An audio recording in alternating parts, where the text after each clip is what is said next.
ทศไทยให้ความรู้กู้ความสุข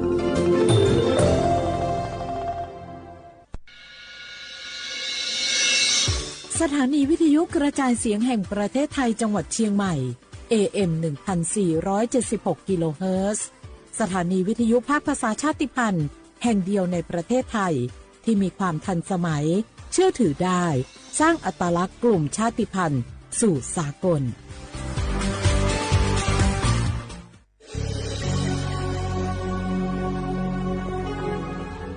เกิดเป็นคนไทยเติบโตบนผืนแผ่นดินไทยจงภูมิใจในความเป็นไทยชาติไทยเรานั้นนับเป็นชาติที่มีความเป็นมาเก่าแก่ยาวนานเรามีภาษาวัฒนธรรมและมีสิ่งต่างๆที่เป็นเอกลักษณ์ให้เราได้ภาคภูมิใจในความเป็นคนไทย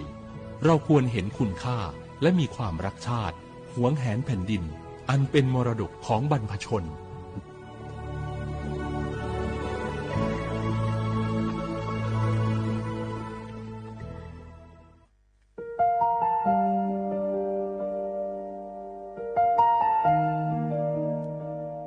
ขอน้อมเกล้าถวายอาลัย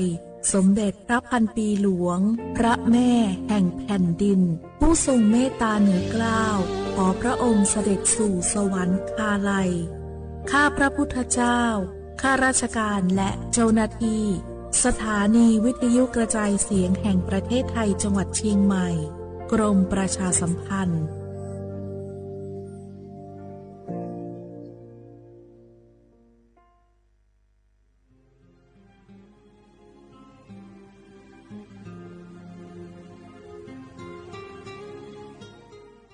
This is a moment of profound grief for the Kingdom of Thailand. We, the collective voices of Radio Thailand Chiang Mai, join the Thai nation in mourning the passing of our beloved Queen Martha, Her Majesty Queen Sirikit. Her life was a testament to the unwavering service, grace, and deep love for the Thai people. Our humble condolences and thoughts are with His Majesty the King, the royal family, and all the Thai people during this deeply sorrowful time. We will remember her forever.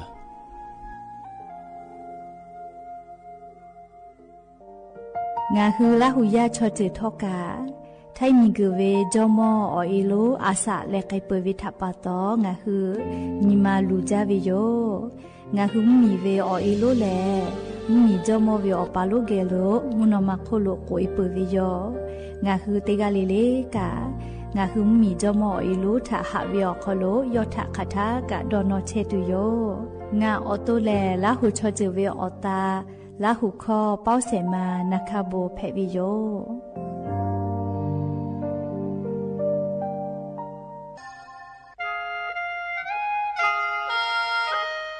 คณะรัฐมนตรีมติจอตาวิคัสยินชกอนิติชหาปานิหิงาหาขอชิสขอบิอยาวขลุ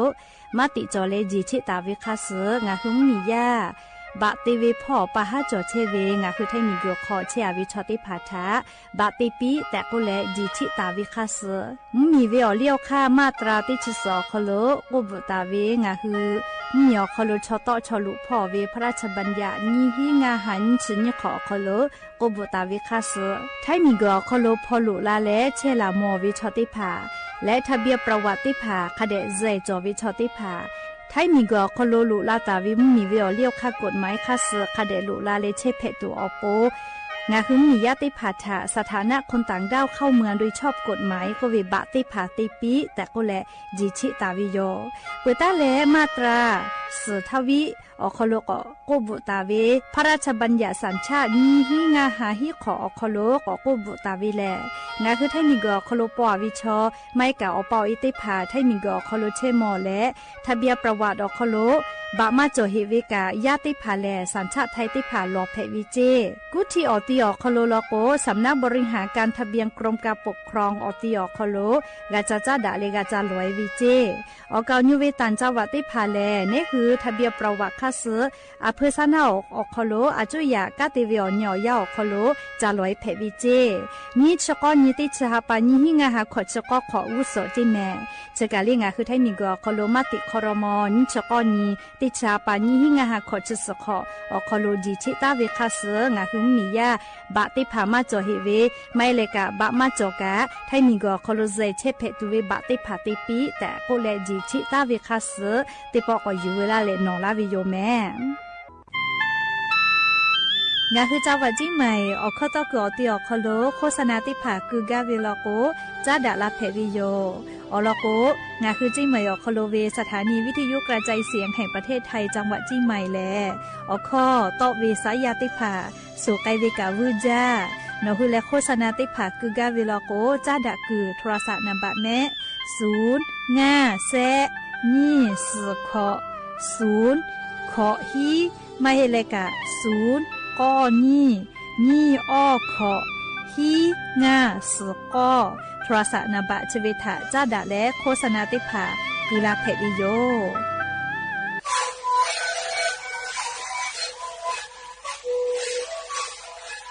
ชีวิตคือมันคือยาแก้เชื้อวีออกข้อเฉลย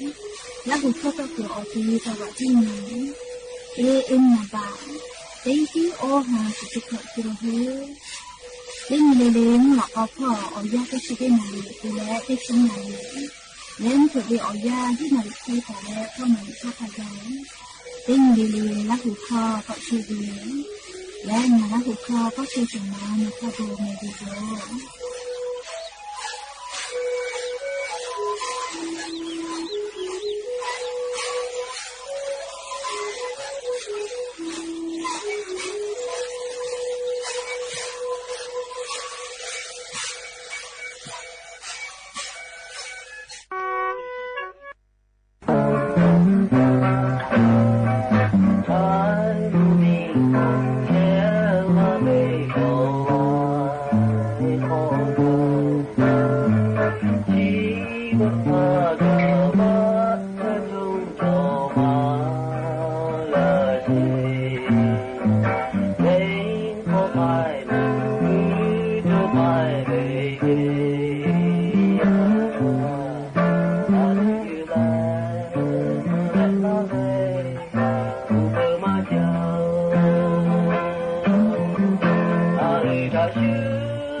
Hãy subscribe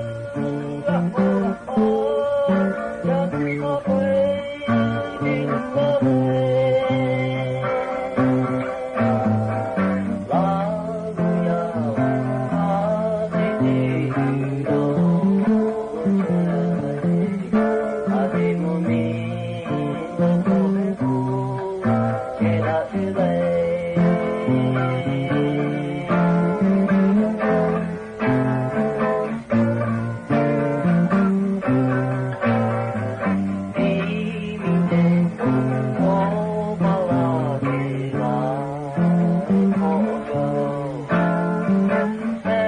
kênh Ghiền Mì Gõ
Để không bỏ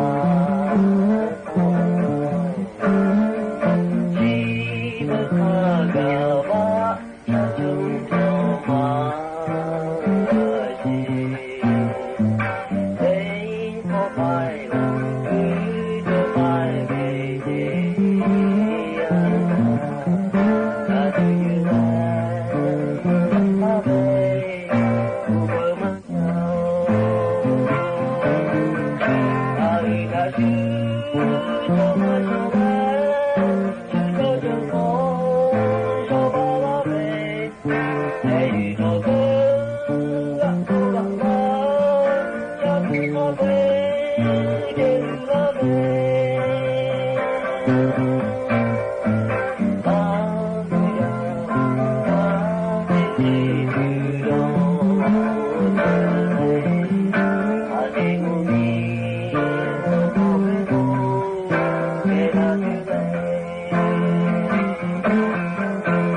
บุดาจาวิโยอย่าเพื่อหาติปอทกาดาจาวิโอยาเชอคลงคือติปอกกามีลาแลชุเป้าปะโลเชตาวิโอวิโอนี่ละหุยาติภาเกอไรกาอบุดาจาคลกะพูกามดาแลอคอกะกอกะดักกิเชวิทัปตออลอเปติกาเลเลถาตาอุยอยาวิโอคลละเซจาเลอไรกาอบุดาจาคลหะอยู่ลาวิโยแมหับวิวนี่ละหุยาเขาพ่อเชพโลเชตาวิคักคิเพเชเลติกาเลทอกาจ้าแม่ดอแม่ซึแม่กาแม่ฮาเลดอซาเชอลีนาจุดได้เจอวิวยากานี่คือไทมิกอคโลแลมมุกูวิอยาลุลาเชลแม่มุกะวิอยาปุยละพ่อเชตาปุวิโยชราปตองะคือติกาลิเลกาอเจ้ายาคัสเพตอลาเชเวอานาอากอติพัทางะคือตอดะเลอปูกากากิตุอโปติกาลิเลกาอาชุยอตุโยยากาทะคะแดญหาซาดักอิสิแมและยันยูวิอยาแลชดิซอคโลซึ่งนี่ติปอกกะมีลาเปยะนี้นี่ฮาปาฟิฟรีฮาปาคโลยะญอติชงานี้หมอนแพวิโยและจะขอนี้ฮีนี่จะขอขอหาวิวนี่ละหุยาติเผาติฮาเลเลวิอยาฮีนาริควายตาเลอกอนาริทักขกายติฮาเลเลงะคือละหุคอรายกาอบุดาเจ้าคโลวิทยุเรดิโอAM ติฮิโอฮาสจิกกิโลเฮิรตซ์ติไลพองะคือละหุคอรายกาอบุดาเจ้าตอกไอเทวิโยปุตตะเลกันยิพอติพ่อ Facebook Fan Page สวทเชียงใหม่ AM 1476พ่อกะไลฟ์สดติตอกไอเชอ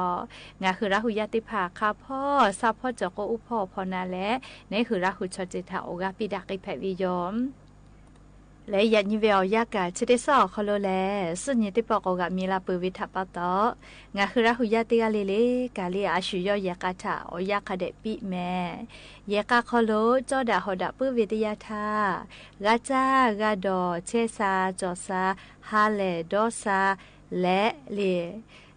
กาจากาดอเวอโบชิเตพาได้คือยากาคโลคาบิลุลาวิเจเฮกงะคือยากาคโลแลฮาวิโกเวตาเลกาลิมาเชซาปุเวอบูมันดาวิติกาพุเชเวลโกเลยากาขอจอดาหอดาโอลาเชเวกอพุญญานิแมเลอลโกโนฮึเลอยากาคโลลีกาจากาดอเชซาจอซาฮาเลดอซาเวอบูติพาลูลากอคาชอลียากาคโลจอดาหอดาเลหาดาเปดาวิอเจติพาทาอลอตาวิเจยากยันนิเวอยาวคโลลีงาฮึนิเวติยาทามิงกุชติสอคโลลีอันทากาหาดาวิอนี้แต่ก็แลเตไกปวิโยหาดาวิอนี้วาเลนไทน์อนี้ตินยอคโลเจติงะคือหาดาวิมาหิแมอาสาติเชวิอยาวคโลเลตินิเลกาคาเดหาดาจอวิโยอามาติเลก็เลหาวิเลชอยาวิดอลกุหาวิเลชอยาวิกาวากุและหาวิเลเตเจลิเลพ่อเลียดาลาตูอโปปิลาวิเจอวิญญาณหุยาติภากาฮาวิโจลามาโจลาเลีมาโจวิโลก็จอตูฮัจูจาเลติแม่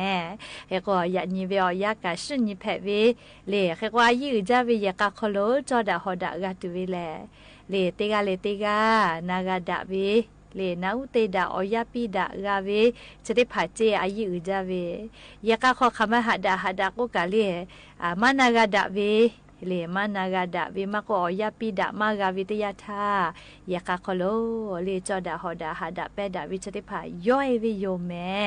เลขกงาคือละหุยาติกาเลกาจอดาหอดาตัวปูนาเลติกาอยากาคเดปิดาแม่และลี่อย่างนี้เวียวยาวคลุกาซึ่งมีแผ่วิทัปตงาคืออวิปัสสละศิลปายอยกะตาวิตอคอลีเยกาจาวิอคโลเยกาเลจาวิอคโลอายุจาวิอเยเสพาเยเสมาลุเวเลคือกสละศิลปายอเลตอคอมาลาตาวิทะงาคือติแกนันแม่จาลูจิเลขจิเปทาอภาสิทายามิมาชีเกตาติโยโกจายาป้ากูเลจนเนี่ยก็เกิดเพลาเวทายกขี้จายามุขนัวแม่กเรื่อยอันนั้นแต่ยกมาหามือเวลกาชาสกายพกเกขัดจินาชฟูอากาชิตาปาโตฮอกขัดพาฮอชิจักโอยาไปทาติชิปิเจเฮดากยทักโอทีวีเคเฮปุเลองะขอกะโกเรดิโอเคเฮปุเลงาชิโคชิขอกะโกบอชิเค ชูเวอลอมาเฮโกเวฮาเตเลเชกาทาติเปวิโยโอวิเลโกปาเนียติกากาคาปาและโกวิทากากาเวชอชิติพาทาติเปเชวิโยจิเฮโกติขอดาวิทาไฮเวติขอวิเลนี่ไฮเวกายูดาวิติขอวิเลชอยาวิกายูไฮเวทาดาวิติขอวิเลอุชาวิกายูข้าเป้ถ้าชีพแต่โควิดชดกันเลยฮิตูจอมาจ้าชีมากุลาโกชูเวเยโลติคือตาจักก์มานานิลาโกชูอลมาช่วยตากอบผู้นาจาเวอีกาอคมาบูจุยจวิชโตมาอพ่อนี่จ้าเชจ้าหือจบวิยามีนี่ข้าเชข้าปาจบวิจุจะฉลาพาเยนี่เยเชเยปาจวิพัตุโลว่านี่เชปโยเลปูจวิงะจุดที่พาเลอโลกไอมาจ้าอาชาซกะโกจี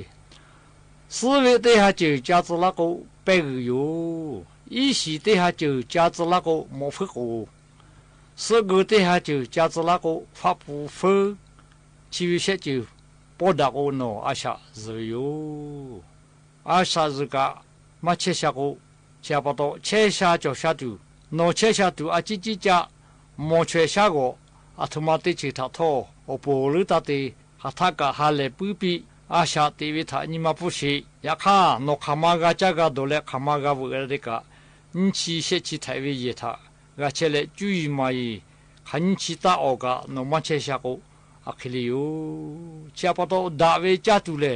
โนเยจาเยจิเยโคลุโจวิโยดาเวอีกาเลโนขะจาลุโจวิโยชิติพาเลดาจาเวจาตุโดตุเพวิโย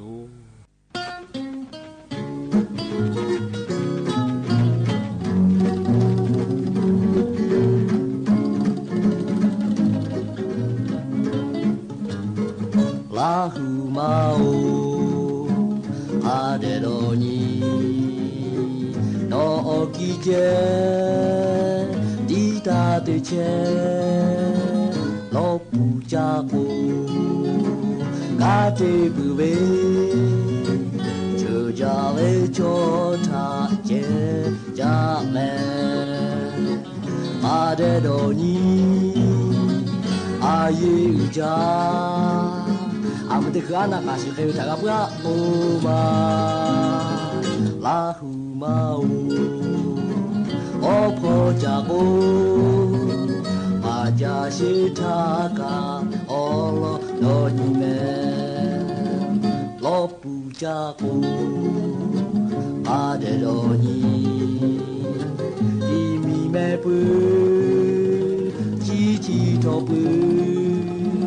大家的布，修马多为，子马多为，茶姐家们，阿这罗尼，阿耶鲁家，阿姆的口家脑袋下还有他个布拉欧嘛，拉胡马乌，我婆家姑。家是他个哦罗多尼们，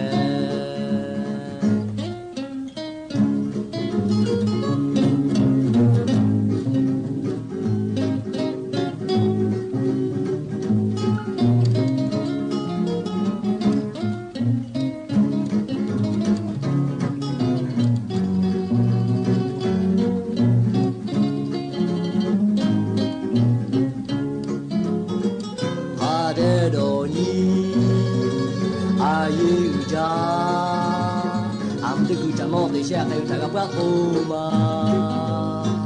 拉胡嘛乌，我婆家姑，马家是他个哦罗多尼们。ลาหูยาติเผานี่ปื้อเวชติผาชป้าซาตานาหิแม่เราก็จะได้คือเรียมมีต่อมีกังกาจาวิพอจ้าดะเลกาติป่าอโมติผาซาตากาลาวิโยงาคือแท้มีชอ เหลี่ยนปื้อวิชอนะมาเรเซียวเหมียวโคโลนี่เวกาติผาพอรัสมาวิจิคาเปติชิฮิกาหุวิจิแม่เรียกเตแลมาเรเซียวเหมียวโคโลนใจเวกาเฉลลีสายันขอเจเฮโกโนหุโนฮือตุโนฮือเลเว็บไซต์กากาจาเวเลกรมการจัดหางานพ่อเว็บไซต์ออกโคโล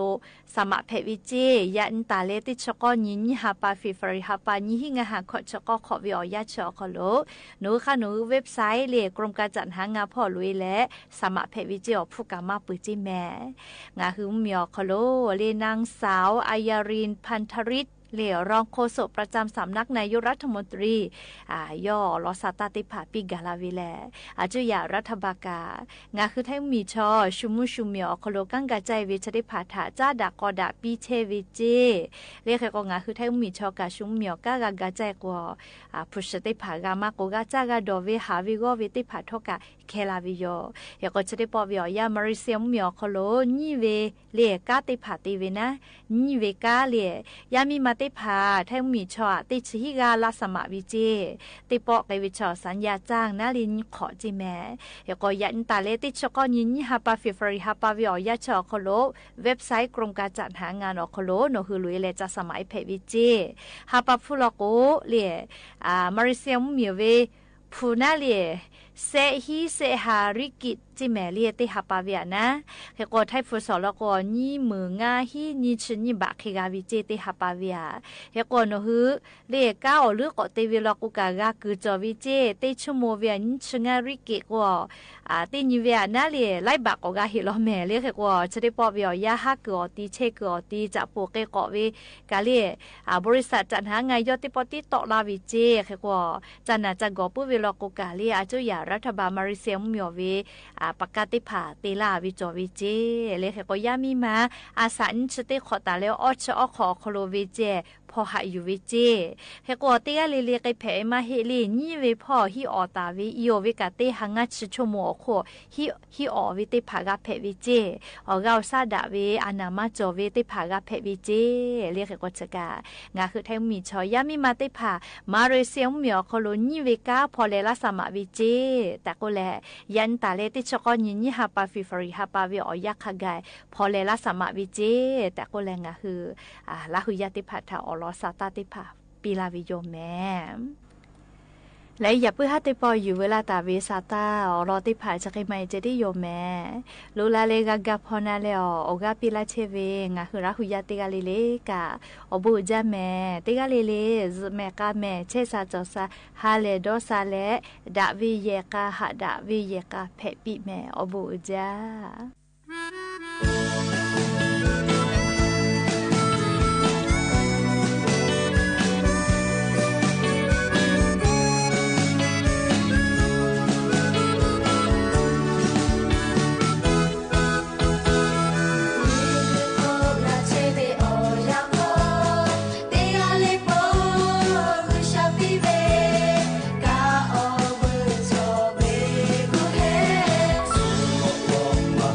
Soka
สถานีวิทยุกระจายเสียงแห่งประเทศไทยและเครือข่ายทั่วประเทศเสนอข่าวต้นชั่วโมง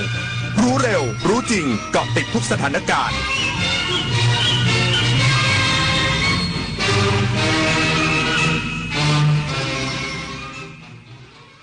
รับฟังข่าวต้นชั่วโมง 21 นาฬิกากับอานนท์ นันตะสุคนครับสำนักงานตำรวจแห่งชาติกำชับตำรวจทั่วประเทศเข้มงวดระวังเหตุและดูแลความปลอดภัยตลอดช่วงเทศกาลตรุษจีนอีกสักครู่ก็มาติดตามรายละเอียดครับ 25 กุมภาพันธ์ของทุกปีคือวันวิทยุกระจายเสียงไทยวันที่รำลึกถึงการกำเนิดกิจการวิทยุไทยโดยพระองค์เจ้าบุรชัดชัยยากรกรมพระกำแพงเพชรอัครโยธินตลอด 96 ปีที่ผ่านมาวิทยุเป็นสื่อสำคัญที่ถ่ายทอดข่าวสารความรู้และอยู่เคียงข้างคนไทยเสมอมา 25 กุมภาพันธ์วันวิทยุกระจายเสียงไทยคุณค่าของเสียงที่อยู่คู่สังคมไทยเมื่ออายุมากขึ้นร่างกายก็เริ่มเปลี่ยนแปลงบ้านที่เคยอยู่มานานอาจกลายเป็นจุดอันตรายโดยไม่รู้ตัวมาปรับบ้านให้ปลอดภัยสำหรับผู้สูงวัยกันเถอะค่ะพื้นต้องเป๊ะในบ้านห้ามลื่นห้องน้ำต้องมีราวจับแสงต้องสว่างทางเดินบันไดต้องมองเห็นชัดเจนจัดของให้เป็นระเบียบเคลียร์สิ่งกีดขวางบนพื้นปรับเพียงนิดเพื่อชีวิตสูงวัยที่ปลอดภัยในบ้านของคุณทักผิดหรือตั้งใจหลอกระวังมุกแกล้งทักผิดแล้วตีสนิทชวนลงทุนเริ่มจากทักผิดตีสนิทจากนั้นชวนรวยด้วยการลงทุนช่วงแรกโอนคืนให้จริงแต่สุดท้ายอ้างเหตุผลไม่ให้ถอนจำไว้นะครับการลงทุนที่ให้ผลตอบแทนสูงผิดปกติมักเป็นกลโกงตั้งสติไม่เชื่อไม่สูญเงินพบเบาะแสแจ้งตำรวจไซเบอร์1441ตลอด24ชั่วโมงสำนักงานปลัดสำนักนายกรัฐมนตรีขอเชิญบุคคลหน่วยงานและโครงการเสนอชื่อเพื่อประกาศเกียรติคุณเป็นค่าของแผ่นดินประจำปี 2568 เพื่อเชิดชูผู้ทำคุณประโยชน์แก่สังคมและประเทศชาติส่งผลงานได้ตั้งแต่บัดนี้จนถึงวันที่ 27 กุมภาพันธ์ 2569 สอบถามข้อมูลเพิ่มเติมโทร 022834712สำนักงานตำรวจแห่งชาติกำชับตำรวจทั่วประเทศเข้มงวดระวังเหตุและดูแลความปลอดภัยตลอดช่วงเทศกาลตรุษจีนพลตำรวจโทชัยพจน์ สุวรรณรักษ์รองโฆษกสำนักงานตำรวจแห่งชาติเปิดเผยว่าพลตำรวจเอกทัชชัย ปิตานิลบุตรรองผู้บัญชาการตำรวจแห่งชาติได้กำชับตำรวจทั่วประเทศดูแลความสงบเรียบร้อยและความปลอดภัยของประชาชนเนื่องในช่วงเทศกาลตรุษจีนโดยให้เพิ่มความเข้มงวดในการตรวจตราพื้นที่เสี่ยงโดยเฉพาะตลาดร้านทองธนาคารและร้านสะดวกซื้อเพื่อป้องกันเหตุประทุษร้ายต่อทรัพย์เนื่องจากเป็นช่วงที่มีการจับจ่ายใช้สอยสูงนอกจากนี้ให้เฝ้าระวังเหตุเพลิงไหม้จากการจุดธูปเทียนและการเผากระดาษเงินกระดาษทองโดยให้สถานีตำรวจในพื้นที่ประสานงานกับหน่วยงานบรรเทาสาธารณภัยเพื่อเตรียมแผนเผชิญเหตุและระงับเหตุได้อย่างทันท่วงที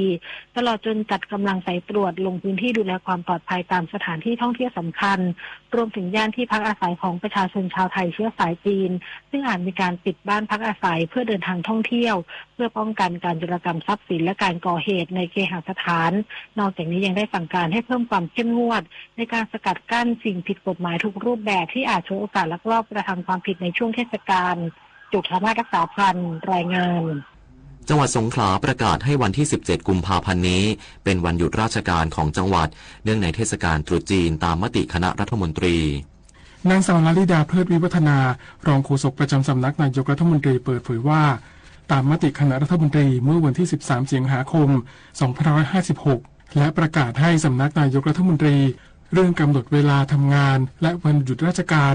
ฉบับที่ 21 พ.ศ. 2556 ลงวันที่ 16 สิงหาคม 2556 ได้กำหนดให้วันตรุษจีนเป็นวันหยุดราชการประจำปีในพื้นที่จังหวัดสงขลาทั้งนี้เนื่องจากวันตรุษจีนประจำปีพุทธศักราช 2569 ตรงกับวันอังคารที่ 17 กุมภาพันธ์ 2569 จึงประกาศให้วันดังกล่าวเป็นวันหยุดราชการจำนวน1 วันครอบคลุมหน่วยงานราชการทุกแห่งในจังหวัดสงขลารวมถึงสถานศึกษาและสถาบันอุดมศึกษาของรัฐเพื่อให้การปฏิบัติเป็นไปตามมติคณะรัฐมนตรีและประกาศสำนักนายกรัฐมนตรีดังกล่าวเพื่อสอดคล้องกับบริบทพหุวัฒนธรรมของพื้นที่ควบคู่กับวันสำคัญทางศาสนาอื่นได้แก่วันตรุษอีรินฟิตรีและวันตรุษอีรินอัฏฐาศักดิ์สิทธิ์ประดับศิลป์รายงานค่าฝุ่น PM 2.5 ในจังหวัดสุรินทร์ยังมีผลต่อสุขภาพสาธารณสุขจังหวัดแนะนำสวมหน้ากากป้องกันตลอดเวลากลุ่มเสี่ยงเลี่ยงกิจกรรมกลางแจ้งนายแพทย์ยุทธนาวรรณโพกลางนายแพทย์สาธารณสุขจังหวัดสุรินทร์เปิดเผยถึงสถานการณ์ฝุ่น PM 2.5 ในพื้นที่จังหวัดสุรินทร์วันนี้ว่าภาพรวมการวัดคุณภาพอากาศจากกรมควบคุมมลพิษวัดได้ 38.8 ไมโครกรัมต่อลูกบาศก์เมตรในระดับสีส้มแม้จะลดลงจากวันนี้ที่วัดได้ 40.3 ไมโครกรัมต่อลูกบาศก์เมตรแต่ยังมีผลกระทบต่อสุขภาพจึงแนะนำให้ประชาชนทั่วไปสวมหน้ากากป้องกันฝุ่น PM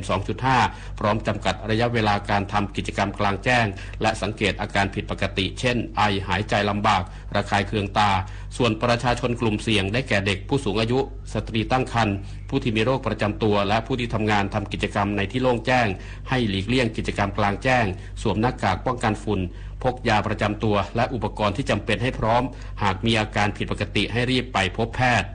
กฤษดาสุนทรสวทสุรินทร์รายงานจบข่าวอานนท์นันตะสุคนอ่านรับฟังข่าวครั้งต่อไปเวลา 22:00 น.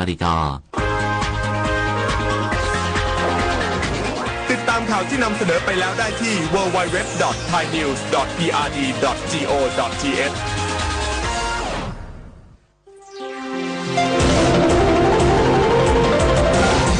วิทยุแห่งประเทศไทยให้ความรู้คู่ความสุข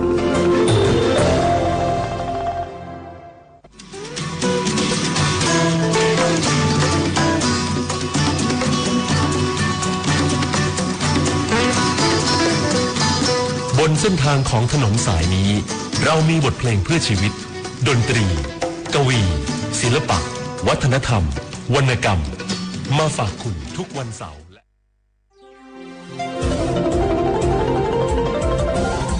วิทยุแห่งประเทศไทยให้ความรู้คู่ความสุข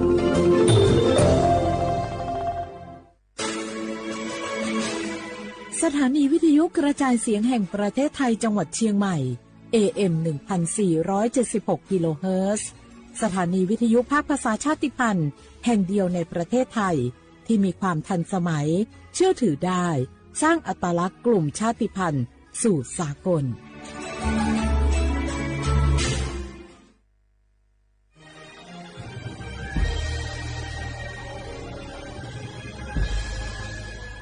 เกิดเป็นคนไทยเติบโตบนผืนแผ่นดินไทยจงภูมิใจในความเป็นไทย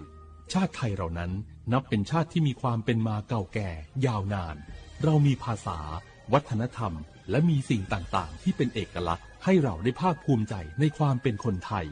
เราควรเห็นคุณค่าและมีความรักชาติหวงแหนแผ่นดินอันเป็นมรดกของบรรพชนร่วมภาคภูมิใจในความเป็นไทย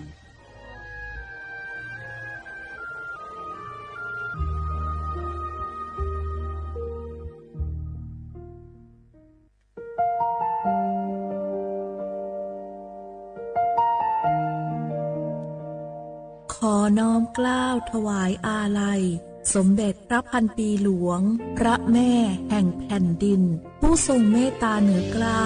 ขอพระองค์เสด็จสู่สวรรคาลัย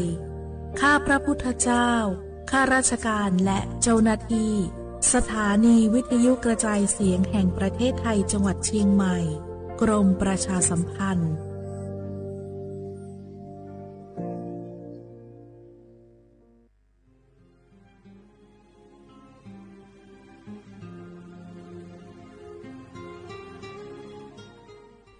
This is a moment of profound grief for the Kingdom of Thailand. The collective voices of Radio Thailand Chiang Mai join the Thai nation in mourning the passing of our beloved Queen Martha, Her Majesty Queen Sirikit.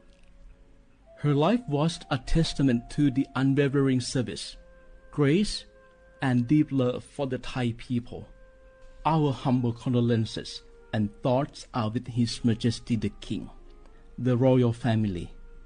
and all the Thai people during this deeply sorrowful time. We will remember her forever.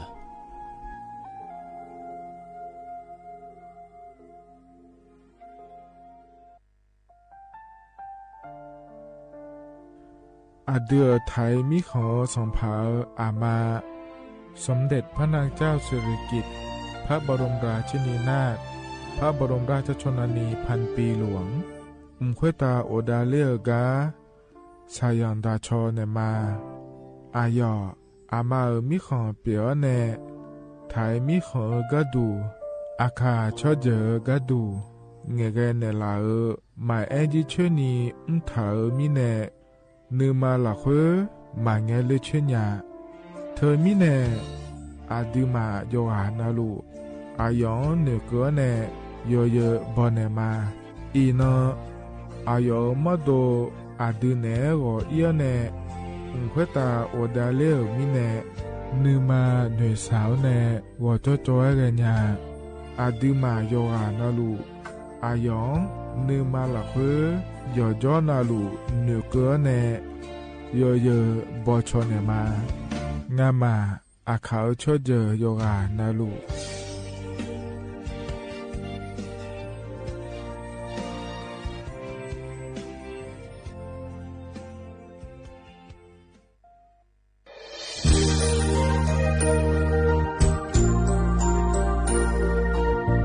ไอเยี่ยวที่เขาหลวงวันเนทีมเชียงใหม่และขั้วเธออุหฮาเลกะกอวัชมีจากะกอ PM 2.5 กะกอฮอลดามาเด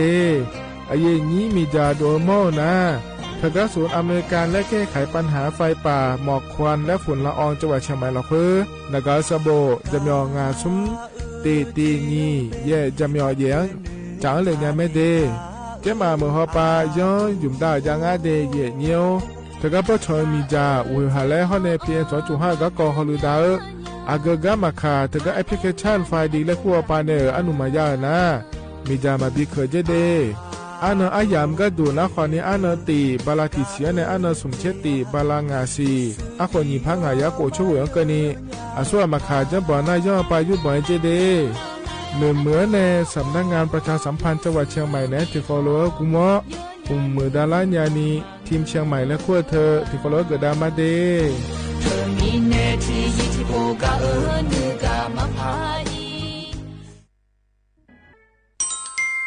อาเย็นเย็นเจลังเงอันนี้เชื่อว่าบาลาเชสีอาคนนี้พังอายาโกเชสิเงนอแต่ก็คณะรัฐมนตรีบอกเจ้าหลวงอาเย็นนี้สัญชาติก็กอสาลัวเดินชาวบ้านเนี่ยก็ดูเดและบอกจางหาเดยเนียวเดเธอก็ย่อมมาตรา17แห่งพระราชบัญญัติคนเข้าเมืองพ.ศ. 2522และขั้วเธอก็เธอเนี่ยอาเย็นนี้เธอก็ถ่ายมิของหลักคุยพ่ออ้อเหลียวกับเมียนี่จ้าเล่าเดอเขาเนี่ยรอทะเบียนประวัติและขั้วเธอย้อนฉายเยี่ยเดินนะขอเนี่ยเยี่ยเนียวเธอก็อยู่ห่าก็ดูการขอสถานะคนต่างด้าวเข้าเมืองโดยชอบด้วยกฎหมายและขั้วเธอย้อนยาไม่เจเดเยี่ยเนียวเดเขาเนี่ยเยี่ยเนียวมาตรา7ทวิแห่งพระราชบัญญัติสัญชาติพ.ศ. 2508ไอเย็นนี้เธอก็ถ่ายมิของหลักคุยได้แล้วแน่อาดามังเงินอามาเธอก็ทะเบียนประวัติบุคคลไม่มีสถานะทางทะเบียนและอ้อเธอไอเย็นนี้สัญชาติสัญญาไม่ได้เดเยเนียวเดใช่ก็ดูนะขอนี้กูเทเมือหลักคุยย่อนะเธอก็สำนักบริหารการทะเบียนกรมการปกครองและคุกาสัญญาไม่ได้ยมือยอหลักคุยนะเยเนียวเธอก็ในอำเภอโยฮันเนโจดูรอราชการอายามหลักคุยอันนี้เชื่อว่าบาลาโกสีอาคนนี้พังอายาโกเชื่อว่าขวงเกินีเดเยเนียว สปสชโยอานาลูวาดูโยมือจอซาดูลาญานักก็ลุกหุมยาอุตาจอซาดูเจียงหลังในยานี้หลัวแม่บาประชาชนยาโกเชโกละตาพอเดืองเฮลวยชอบาแม่ขอตีบัทยาวสิจนแม่ยอนนาเดญาจญงาลาและเชฮอ ADL ความดันเชลเบาหวานเชลมาเลอเชียงแมมโมแกรมฮอลอัลตราซาวน์เนชเชลหนึ่งเงนักก็ชกดมบิวยอฮาอเชียงมาเลชเชญานีชกดมบิวโลกเอสนัก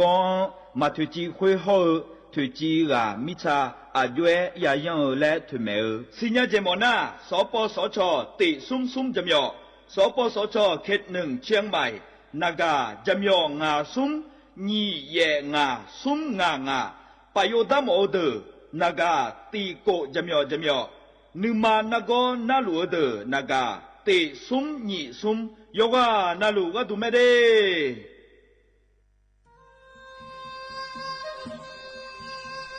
ยาปอนาลูเฮตาฮอดาเงอุเฮฮาเล PM 2.5 เฮมีดาลางาเลศิลางาอาดูมาเนจังเงดเจอปะปะกวางเงเจมีจาเคมิเนเฮดดตอลูชัวยามอดดลาเนมัวฟาเนียมามึงอะเดเนเนพิลาขบยานาลาฮอเนสากอพปานกอขอนีเปลายังาอาดูมาโยรานาลูกุมวเนมีจามาเคนีโยฮาเนยับมุนยับเพเลเธอโลไถเนเฉเนวิเกมีจามีกาพี่เพราะเนบอชอมยาลานีอาบอที่ขอหลวงเขาที่ขอหลวงกุมเนมีจาตาเคเดเหมือนเนโยฮานาหลวงอยู่เหมือนจะชาโดนีจอนยาผาเหมือนเนสำนักงานประชาสัมพันธ์ที่3กรมประชาสัมพันธ์พปาเนจากกาเงเดจากศาลากลางจังหวัดน่านหลังเก่าพัฒนาสู่การเป็นศูนย์การเรียนรู้นันทศิษย์ปาคารโดยมูลนิธิรักป่าน่านนับเป็นพระมหากรุณาธิคุณที่สมเด็จพระนิธิธิราชเจ้ากรมสมเด็จพระเทพรัตนราชสุดาสยามบรมราชกุมารีได้พระราชทานนามนันทศิษย์ปาคารอันหมายถึงอาคารแห่งความรู้ทุกแขนงของจังหวัดน่านภายในประกอบด้วยห้องนิทรรศการเฉลิมพระเกียรติรัชกาลที่9แสดงพระราชประวัติและพระราชกรณียกิจของพระผู้ทรงเป็นพลังแห่งแผ่นดินและต้นแบบของความเพียรรถพระที่นั่งอนุสรณ์แห่งการเสด็จเยี่ยมราษฎรในถิ่นทุรกันดารทั่วทุกภูมิภาคของไทยพิพิธภัณฑ์ศาลากลางจังหวัดน่านความทรงจำของอาคารหลังเก่าและการอนุรักษ์สิ่งสำคัญของเมืองน่านเทคโนโลยีกับมนุษย์จุดประกายความคิดสร้างสรรค์สู่การสร้างนวัตกรรมในอนาคตน่านซิมูเลชันแนวทางจัดการขยะที่ยั่งยืนเพื่อตระหนักถึงผลกระทบต่อสังคมเศรษฐกิจและสิ่งแวดล้อมห้องสมบัติน่านย้อนรอยสู่อดีตและความรุ่งเรืองของนครน่านผ่านเงินตราเครื่องเงินและผ้าทองเปิดให้เข้าชมฟรีไม่มีค่าใช้จ่ายตั้งแต่เวลา 9 นาฬิกาถึง 17 นาฬิกาหยุดทุกวันจันทร์และวันนักขัตฤกษ์มาร่วมอนุรักษ์สืบสานสร้างสรรค์ศิลปะวัฒนธรรมและวิทยาศาสตร์ของเมืองน่านคุณค่าที่น่าภาคภูมิใจ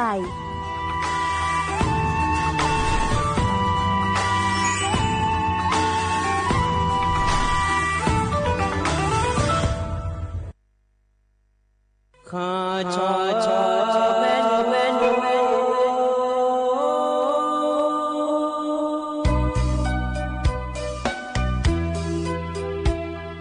รานีจอปูเลงดอวทุยาคาเบรานีจอโมเลงดองชอยาคาเบ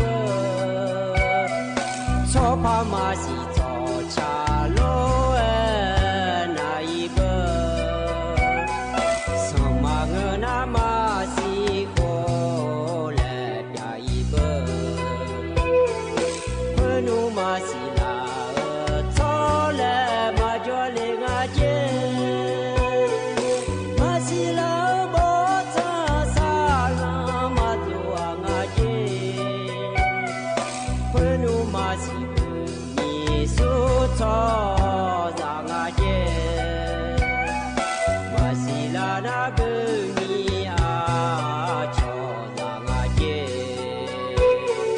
Queen Sila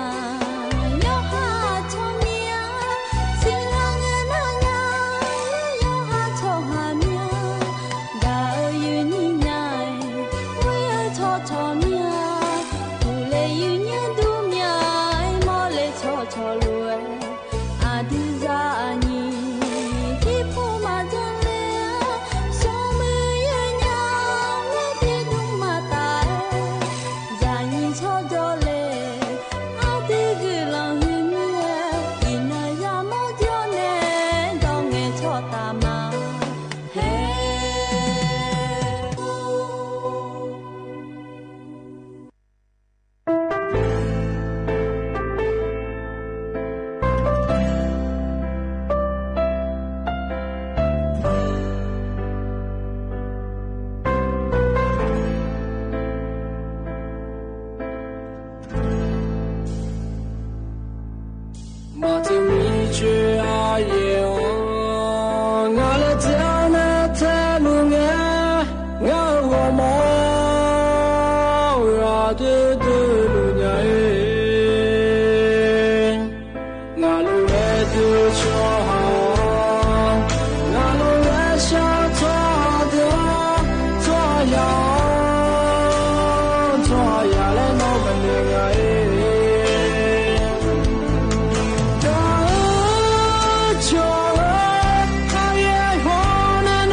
Anya do beje mala ado anya da yi le bena sa yin je kle ho ni anya do bena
nó đối với bây giờ em ngala đối nên mình cho sẽ mà em ngala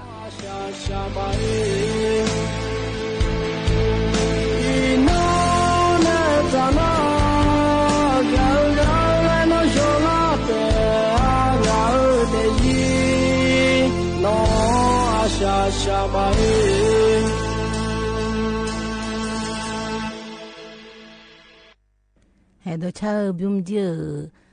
mà chơi mi chơi à chơi gì nha thải phò na đồ máy thì mấy thứ là ngày nhà hè nhú chỉ dừa ngã bún mì đòn nè thằng chú là mà gì nhiều nà lì vừa lá nè chỉ là cái này nhú chỉ na ngã dừa ngã tết cho hồ lấy cho hồ mà để gì như thế ngã như mù phá mà nghe chả nhà na còn nhà gì như gà này là nhà mấy đi gà này còn đi na hạt gà mà gì nhiều hay nó nhú chỉ còn đi anh cho nó cái là ngà lo gì nhiều anh na chơi ngà như siêu ba la mở thì khổ thầy anh na và thi ngà gì nha anh chơi ngà cùng pha pha nhị pha ngà ya cổ chơi rồi các cái là ngà lo gì nhiều hay ngà dưa nhú chỉ họ bebe mie nge bebe mi ne nga tete lo amemena ani yo ne nge mie ani yo ko ni nga gutune ale nga ji tipo ne malo to ne nyu chi nga tete nge mie nga gutune nga le aje je nga le nga dane gu hu bina ma de ye ni de nga dane chemu nga à cho bị xì nhà lệ giờ như bị xì nhà lệ à chỉ chưa bị gỡ giờ nhau mẹ ni mà ngỡ lo hay thì corona mà để giờ như để số mi ô thở lơ dùng mỏ ye thì xí li phụ bè u nhiều ya cho mỏ giờ thằng phong mà họ thằng gì lấy nhau chỉ là thằng bự sự lại luôn bố thì sao bề mà cho của ye dù biong lại nhau chơi mưa vu đã na mưa lại qua đấy bu na mi đồ lại hè gam dư ngà đàn này chứ tại bị gửi on lệ giờ nha chứ tại gửi xe đào lệ ngà gang ngày lệ ngà lệ agutu này ngà lệ bị chả gà lệ cái này ta na chả gà thì gì lệ tham ai giờ như gà lệ lo hè có ba ayo mà số bộ hả về ngà máy đồ máy bà đạp lệ trong thải giờ nhaว่าที่ชื่อชุ่มเนี่ยชื่องาเกินนี่สิบาลาเสียloนี่พังอายากูเชื่อว่าอาเจมาละเฮโจนะก็โหเลยยังไม่ได้ยังอยู่ดีเชื่อสุ่มเนี่ยเชื่องาเกินเนี่ยยังอยู่เฮก็ป้ามีน้องจีว่าที่เชื่อเงินอะไรยังอยู่ยังมาขับวัวอุบาสพานาวาลาเนี่ยสิดาที่เกินเนี่ยเพี้ยเนี่ยจะช่างเบี้ยแม่ยังเนี่ยขับวัวเลยมีขับวัวโดนตีก็ตัวล้ออุบาสวบุหาก็ตัวเกินเนี่ยยังมาจีแต่ก็ไปนาทะเลเนี่ยอดีมาบิโฮเลยอามีคนนี้จีพอกับบิโฮญาเลยยูคนนี้ปัดดาทำแม่ยังยูเฮหุ่งเงินมายาโฮคนนี้ชิงเงินแต่ก็จนหน้าคนนี้โหเลยยังแม่นางพอผู้หลักก็จีพอคนนี้ล้อที่สุดเนี่ยชิงเกิดจากง่ายยังยูเฮกันในตาหน้าไอ้พนเนี่ยไอ้ยาดองทากาล้อตัวดองทากาบินามาอย่างเนี้ยกัมนาใช้อินเดียเจอลิทิกาอินเดียอลิหัวแล้วง่ายอย่างเนี้ยเฮติโคโรนาดามาอย่างยูเขาก็ดูน่าร้อยnhiềuอินเดียชอบหาร้อยnhiềuอินเดียชอบหน้าอันลิทิลิสมุยดื้อมาเหมือนเจเนี่ยอินเดียมาปาจอลิเธอสมุยดื้อมาเหมือนเจน่ามียามาบอเจแล้วตัวอะไรน่าหยอดหน้าคนนี้หยอดแต่โจเมียสมือเนี่ยเธอหยอดยุ่งบิชอบบ้าเหมียวชอบหน้าคนนี้เธอชูทางอะไรหยอดยุ่งละให้มาเงออายุโจยุ่งมังเงยยุ่งยองบิจอตัวบิจองานเนี่ยยี่เธอไม่เนี่ยอายุยุ่งโจน้าคนนี้จียานี่จีชูฐานในจงานจีเนี่ยจียาชูเอวสังกามีชูเบอร์ลอยเนี่ยนั่นอยู่หันไหนบิจอชมว่าเมียเธอก็จียาชูเธอน้าคนนี้อามีทีมอไม่จีเมียทีมอและชูในจงานจีอินเดียชอบน้าอามีส่วนนี้ชื่อจีเนี่ย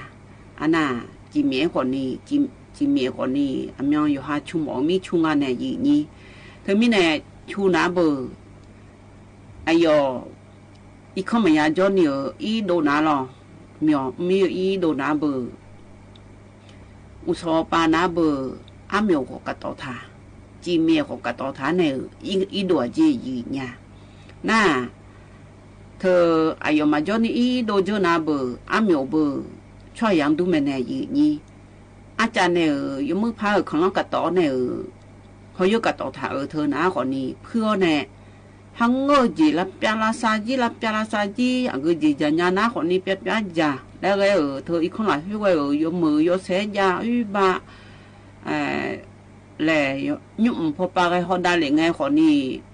เปียของหม้อเล่มเสียลอยยี่เหนียวอยู่จีน่าลูน่าก็เนี่ยนะคนนี้ตู้เย็นพูดอะไรให้น้องถ่าคนนี้ยุดดูจ่าจีหลานแล้วไงลอยยี่เหนียวตัวรู้จังอันจีอ้ำอยู่หิมอนาลอน่าจีทออยู่ในนาลีมัวละแล้วเจเนี่ยงามัวมันเป็นอะไรอยู่ขังอายุชุนในละเธอสมืออันได้เธอเอาเลี้ยไอ้ยามเกิดแล้วนะอายุมดโดนะคนนี้เธอเฮ้ยละแหละถ่าอยู่มือพายชนในจู่ละดองทากาเจ็บปุยเนี่ยมดละบุลาเสือเนี่ยก็เนี่ยนะคนนี้มดมือพายแล้วอยู่เจียวเนี่ยอายุกัดตอนเนี่ยละอาจารย์กัดตอนเนี่ยจะอย่างจีไอ้คนนี้เธอมากัดตอนเลยยกขังน่ะหรอ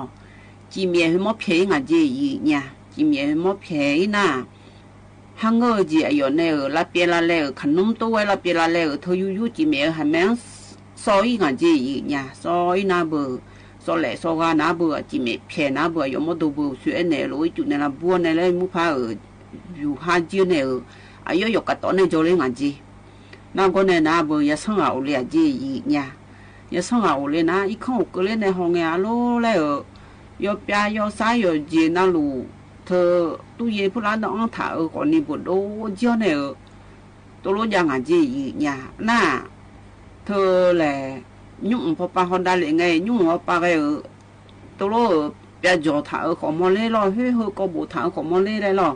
nên mà phe ngà gì anh chỉ miếng mò đại yang nước đủ có phải cho gì gì nha chỉ miếng mò na ya sang anh lấy ngày đại yang nước đủ có phải cho na còn đi chỉ miếng hàm mẹ thơ na còn đi yo chi thơ anh miếng này sau này lấy ở miếng lo gì nhiều anh na bữa ya sang anh lấy ngày bữa nhưng mà phe ngà lo gì nhiều nhưng mà phe na bữa thưa thì gì mà người đi hơi lại mà người đi à chỉ cho em có chỉ miếng hơi mong ngang cái giống hả lẽ một số cái phát chu này na họ đi tổ chức này là ngang lẽ nhưng mà phải lấy ở lo gì nhiều nhưng mà phải lấy này chỉ miếng hơi mong sẽ ngang gì nha chỉ miếng mong sẽ chơi ngang gì ăn nhiều này giống họ đi chỉ miếng ngang lẽ nhiều miếng thưa mi này hơi có vào đủ giá cả này bị xí nhà ở lẽ hơi na họ đi cho mi chum ở đó na họ đi thực ra trong cái nào mà nhẹ nhau ni mà trong đứa nhẹ nào còn ni cho phép lắp bắp lại gì nha các cô hiểu có hơi cái này đủ là gì anh như đứa mình chụp mơ đó xin nhớ đứa nào phép lắp bắp lại hôm nào còn ni hơi có này đủ là gì nha thế mình này cái gì nữa mà phép là còn ni有么爬山上呢有么爬山女呢trong lại mà người nào nhưng mà phép này để ở nữ thay hết đi lại tụi lúc mình này nghe thấy anh chị mình này lại người nào còn ni chỉ mẹ nào huy ba nhưng mà họ tăng à số à bia lên nhà nga lại anh vô sắm bút là có khỏi có bút lên nhà nga lại à chứ nếu mà sa so này nửa lon mà chỉ miệng hơi mà phát sinh nhiều à miệng ngã hở lại nửa mà là này à miệng mò ya xí chè chỉ miệng mò thì gì mà lại mà số gà ya xí ngà lại thứ mình này cho ya miệng mơ đời yo để đã ở đời yo cái nào luôn lại tôi luôn mẹ là để phải sư thưa nào lo gì nhiều thưa nào còn đi là các con na thực raอยู่หาแม่เนี่ยล่ะเฮอนะคนนี้อะคือจีcác con đô laคนนี้แล้วยมือภาษาซ้อมดาเดและอายุเกอเนี่ยเธออยู่หาดาวตาชูโจเดอขอมือแล้วล่ะเธอมีในหัวเฮอแล้วดอกจับบิลาขอยมยาโจอยู่หามือภาษาซ้อมมาเงินนะคนนี้แล้วกันนะบิเจเนี่ยยุ่งมาแล้วกังอยู่บังดานุ่มและเธอก็คือจีเมียเฮออามิวก็ก็จักกันเนี่ยด้วยและตัวรู้แม่ละยี่เนี่ยไปซื้อถึงกันแม่เธอหนาหล่อแต่มีเนี่ยไปซื้อถึงกันแม่เธอเนื้อท้าเนี่ยจักกันเนี่ยมันก็ก่อหล่อยี่เนี่ยก็ต้องอยู่ตึ้งมาช่วยที่ก่อเขาเธอชอบดันโน่เฮ้ยจ้องในเนี่ยงานเจแล้วไงมาเงื้อหลังเนี่ยเนี่ยเงื้อกันน่าบีบุยนะคนเนี่ยชอบแพ้รับแบบและเธอหงในดูแลเจแล้วจักกันเนี่ยมายี่เนี่ยเฮกัมเจไอพูนในดอนทางง่ายเนี่ยเจ้าชายอินเดียเจอลิวอินเดียในลาลอเฮกันในตานาจากการัฐบาลพูนในประกาศให้จากกามาอย่างนี้มินานเจอที่โปจากการในมาลอหมหน้าดิมาเลือดตั้งเงินลอยอย่างนี้ดิมาในเลือดตั้งใน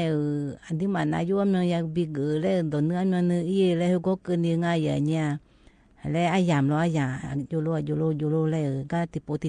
จะดามาอย่างนี้อันที่มันเนี่ยเลือดตั้งเลยนะว่าที่แย่เงินงาลอยอย่างนี้อันนั้นแย่เงินนี่ชื่อบาลานี่พังอายากูเชื่อหูน้าก็ในตาหน้ากูเชื่อนั่นเลยดงอย่างนี้ที่มาคือกูเชื่อนั่นดงนะอันเงินเบียงลายนะว่าที่หูเงินชื่อบาลานี่พังอายากูเชื่อหูก็กลางอย่างนี้เขาก็เกิดตกไงอายุมันน่าเปียเชื่องาลอเปียเชื่อก็อันที่มันเนี่ยก็เฮือคันเนี่ยเฮือกึ่งอย่างเงี้ยดีก็ตอนเนี่ย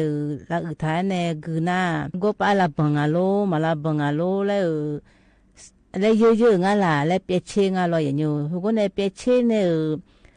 มาเยอะเนี่ยดูแลหน้ามาเยอะเนี่ยยาวหน้าลอยอย่างเงี้ยอายุมาจีประชุมแล้วไงอย่างเงี้ยประชุมแล้วก็ป้าประธานสภาแล้วคู่ให้ว่าอย่าเชื่อดูอ่ะเขาก็น่ากูเชื่อน้องแต่น่าเชื่องานน้องเนี่ยก็อย่าเชื่อดูไม่เจออย่างเงี้ยอันน้องเขาน้องน่ะว่าจีนี่เชื่อเงินน้อง ชีบลาหนีพังายากูเชื่อหูก็ฉลางายเนี่ยยมาลาบอนนี่ก็ยันนึกแม่แล้วน่าโลเธอไม่แน่ดิมากาเล็กก็ลาเนี่ยอายามโตคือมีอันนึงแล้วกาบิโดลาคือว่าที่ยังนั้นก็ว่าที่หูงั้นก็ป้าชีบลาก็เคยคือผมน่ากูเชื่อนั่นแล้วเป็นเรื่องอะไรเนี่ยน่า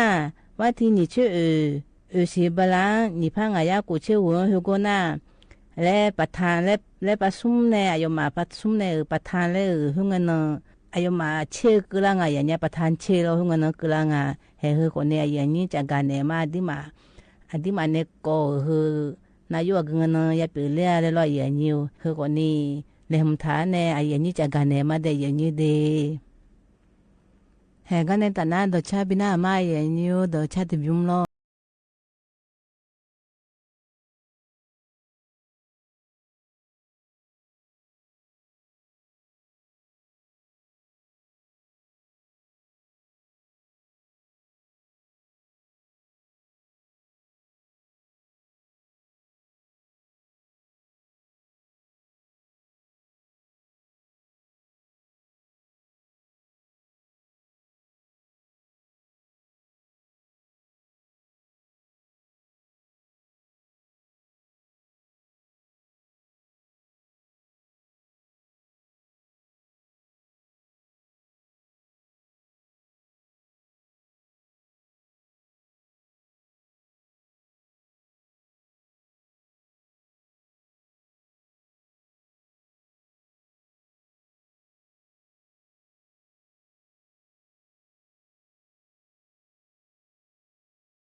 西提西马我马主苏塞比好马有呀绿塔。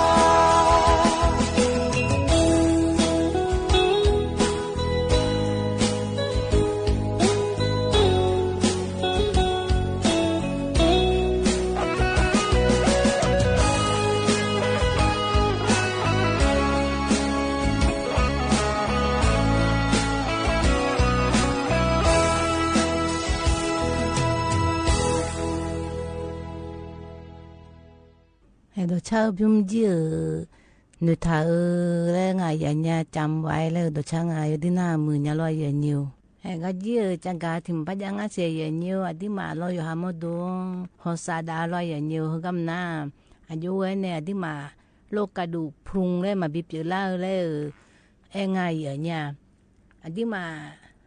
ก็ฮอดาสาวคนนี้นับตีน่าลอยอย่างเดียวอดีมาฮอจะพูดจังหูจีแคลเซียมหูจะเจียเนี่ยแคลเซียมหูน่าช่วยผู้หลานเนี่ยคนนี้กุญแจแม่อย่างเนี่ยน่างาชาและงาชาแล้วก็กติตีแล้วติดเดินในงาชาติตีแล้วไม่ได้ชอบปัสสิวผู้หลานแล้วคุ้มไม่รอน่าหูจีสัจจีผู้หลานจะยังไม่เจียอย่างเนี่ยน่าเนี่ยผู้เจ้าขู่ผู้หลานเลยกุ้งฝอยกุ้งแห้งแล้วยังไม่รออย่างเนี่ยเพื่อจะยังไม่เจียน่านึกนาผู้หลานจะยังไม่เจียอย่างเนี่ยนึกนาผู้หลานรอนึกปลาคนนี้จะยังไม่เจียนึกปลาเลยเต้าหู้ก้องจะยังไงอย่างเนี่ยน่าอดีมาอุปาลอุปาเลยอดีมาในข่าวอุปาเธอเคยเซี่ยวมันเนี่ยไม่เจีผักคะน้าของเงินไม่เจีนั่นตั้งแต่หน้าผักคะน้ายาวนี่อุปาผู้หลานนู่นอย่างนู้นนั่นนี่ยาดูเลยอย่างนู้นอย่างที่มาอุปาคาเมลน่าออกกำลังกายสม่ำเสมอแล้วเทียมไทยออกกำลังกายแล้วไงอย่างเงี้ยแล้วก็มาชงและอาจจะชงโคอาจจะจุดเอ๋สันนิมาชงโคเนี่ยอาจจะจุดโคเทียตัวชงเจอย่างเงี้ยน่าตัวคนนี้แล้วก็หมอเนี่ยห้ามดูเลยน่าให้ดูน่าทัดชงไงอยู่จีมาเจี๋ยไงเราอย่างนี้หัวยาผู้หลานยังไงหมอเนี่ยยูคานออกกำลังกายแล้วถ่ายดีเลยหมอเนี่ย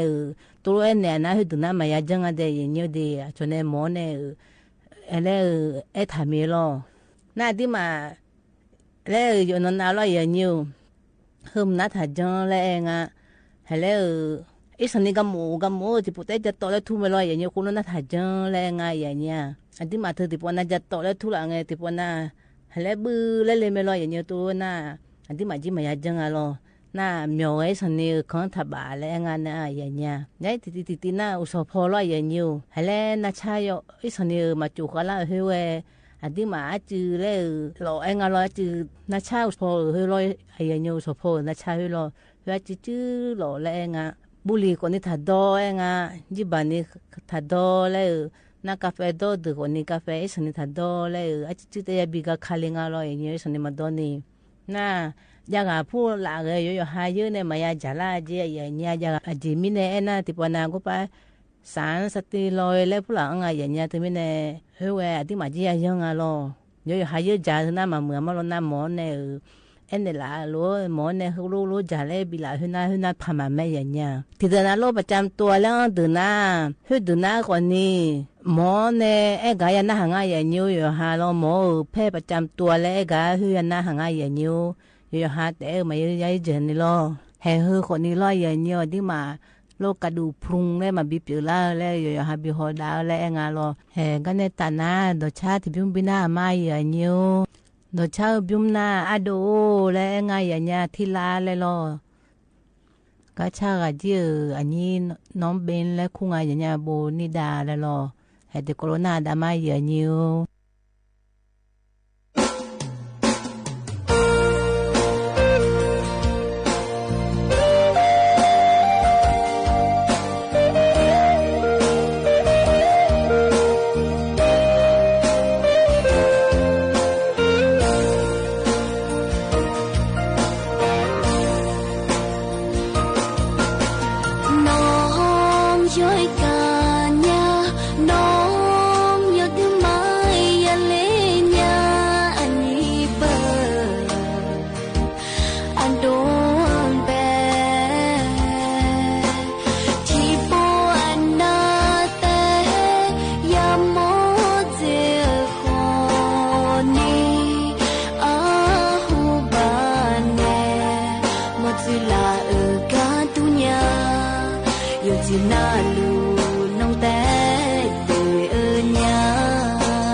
吹得马比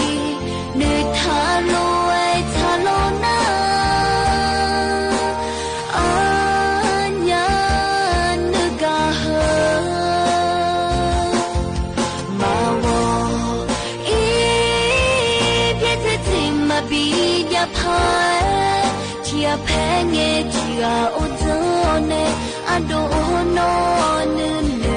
下浪耶아니가 비내마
chăm chứ à đồ chứ nó bên này cha ngay vậy nha đứa mà na mưa người nhà lo chị phảiอยู่quaเลยกันเนี่ยthì đợt anh na cho cái nàyอยู่qua cái phải lo vậy nhiều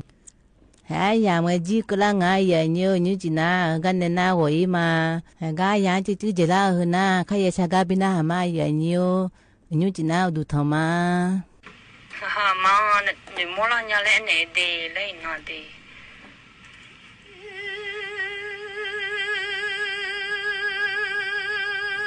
chiều mà bia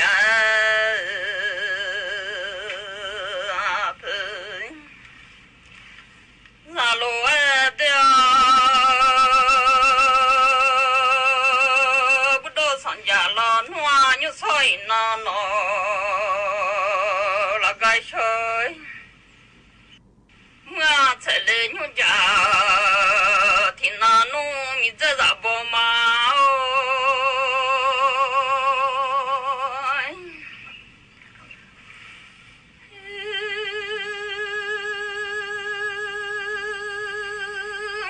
ya sa phando le la mang chen ya mo za sa gong ye dai pa la mang no ta na ni sum ne ma cho de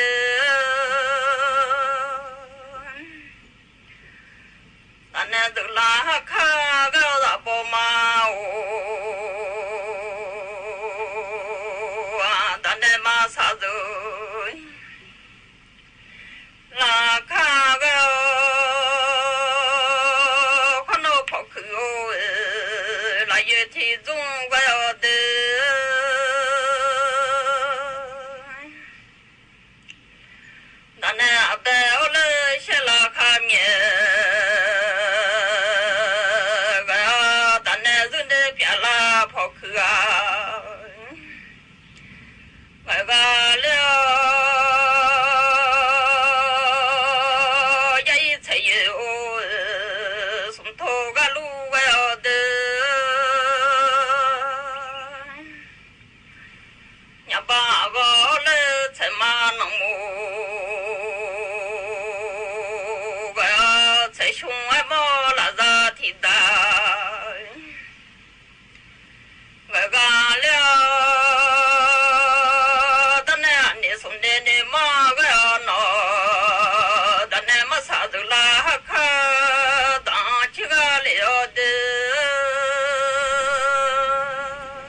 ตะซาอุตุเสตุบ่งะหาชะโลมาละทีโกลาเด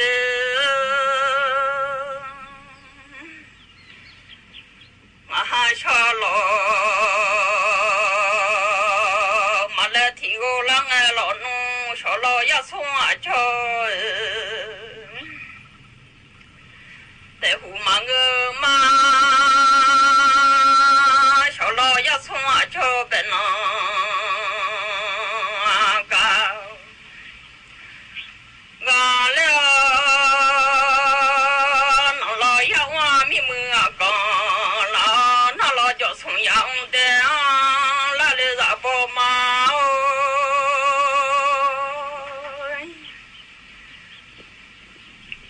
那老阳咪么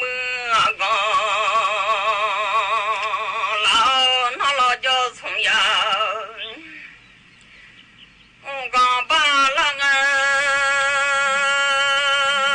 那么是阳光，那是那老面咋不嘛？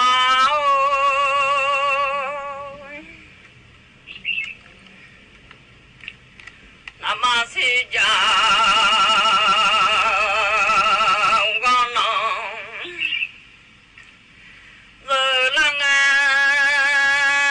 我那是啷个才走，看老农民这咋不嘛？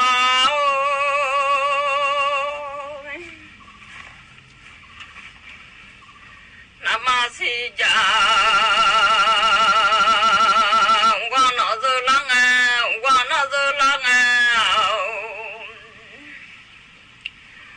走看到了农，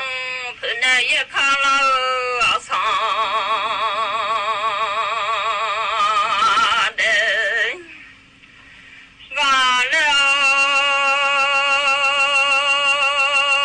我老多你妈拉了你的，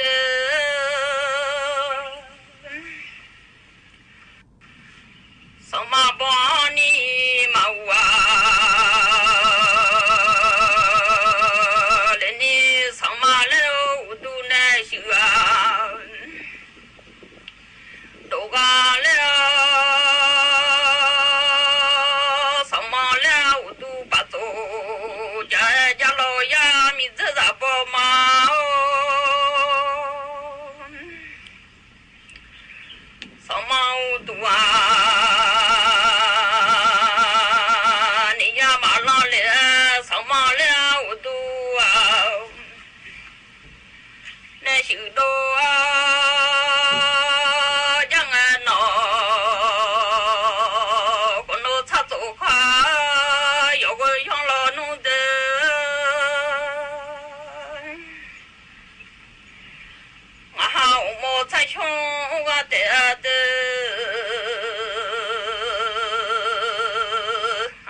ว่าหนอเจอลา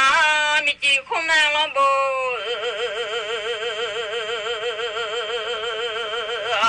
เจยรอนู่นเลยมานี่หนึ่งมามือจือมานี่มาชาหนึ่งมามือจือมาชาเลยมาล้อมีเธอจะบอมา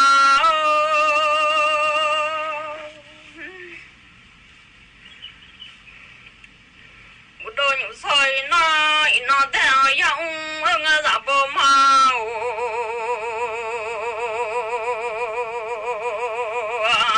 就从的，哎呀，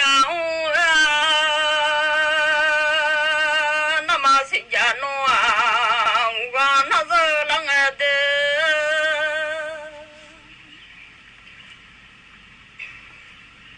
我那是啷个擦走？好，我擦走吧。伢嘞，有个要忙儿伢嘞，那么谁讲我那是啷个，我那是啷个好咯？哎呦，忙儿嘞，那么谁讲我那是啷个，没几苦买老包子，要忙儿嘞，没吃啥包嘛。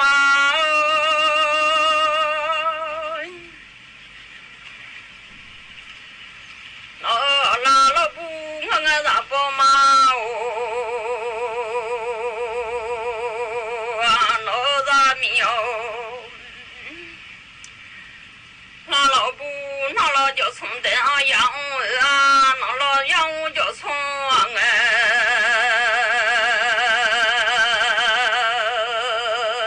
让他妈妈没事，我是吃瓜，从妈妈没事啊快，他路中哎喏，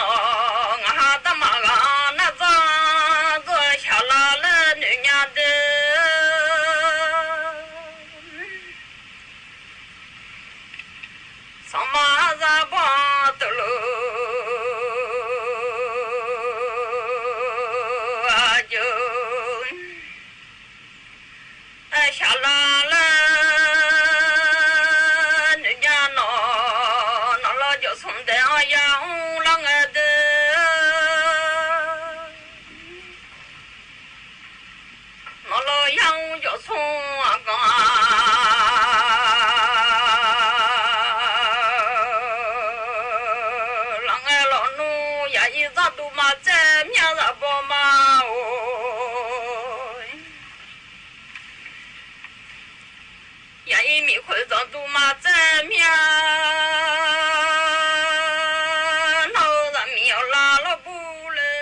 สถานีวิทยุกระจายเสียงแห่งประเทศไทยและเครือข่ายทั่วประเทศเสนอข่าวต้นชั่วโมง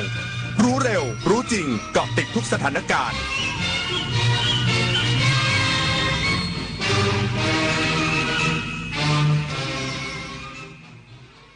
รับฟังข่าวต้นชั่วโมง 22 นาฬิกากับอานนท์ นันตะสุคนครับสำนักงานตำรวจแห่งชาติเตือนประชาชนระวังถูกหลอกลวงไปทำงานในต่างประเทศอีกสักครู่กลับมาติดตามรายละเอียดครับ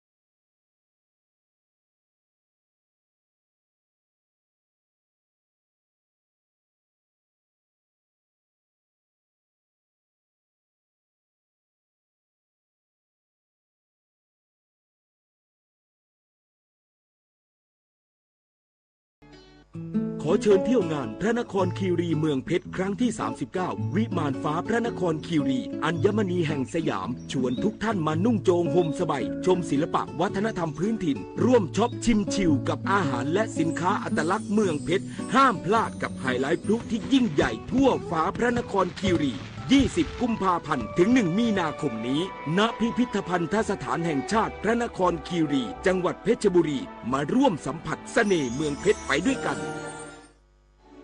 แสนอาลัยสมเด็จพระพันปีหลวงไทยทั้งปวงหมองมนก่นร่ำให้พระผู้เสด็จสู่ฟ้าสวรรคาลัยแนบดวงใจตามพระบาททุกชาติภพปวงประชาน้อมสำนึกในพระมหากรุณาธิคุณเป็นล้นพ้นอันหาที่สุดมิได้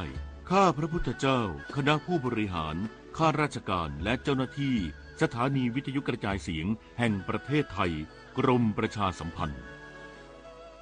โครงการสารใจไทยสู่ใจใต้เปิดรับสมัครเยาวชน5จังหวัดชายแดนภาคใต้อายุระหว่าง 15-19 ปีเข้าร่วมกิจกรรมใช้ชีวิตร่วมกับครอบครัวอุปถัมภ์ในกรุงเทพมหานครและอีกหลายจังหวัดระหว่างวันที่1เมษายนถึง2พฤษภาคมนี้รายละเอียดเพิ่มเติมที่ Facebook มูลนิธิสารใจไทยสู่ใจใต้มาร่วมสร้างประสบการณ์ชีวิตและแรงบันดาลใจมุ่งสู่สังคมสมานฉันท์ไปด้วยกันสำนักงานตำรวจแห่งชาติเตือนประชาชนระวังถูกหลอกลวงไปทำงานในต่างประเทศและความเสี่ยงจากการลักลอบข้ามแดนพลตำรวจตรีจตุรพัฒน์พิรมแก้วรองโฆษกสำนักงานตำรวจแห่งชาติเปิดเผยว่าจากที่มีกระแสข่าวคนไทยถูกลักพาตัวไปที่เขตเศรษฐกิจพิเศษชเวโกโก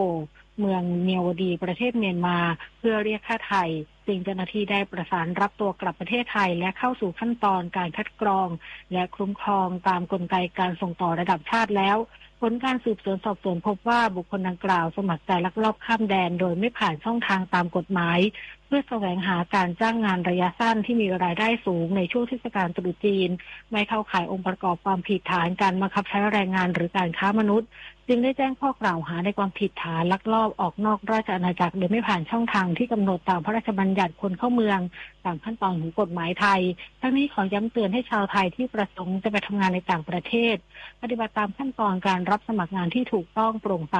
อีกทั้งต้องตรวจสอบความถูกต้องและขออนุญาตผ่านกรมการจัดหางานเพื่อยืนยันว่าเป็นการจ้างงานที่ถูกกฎหมาย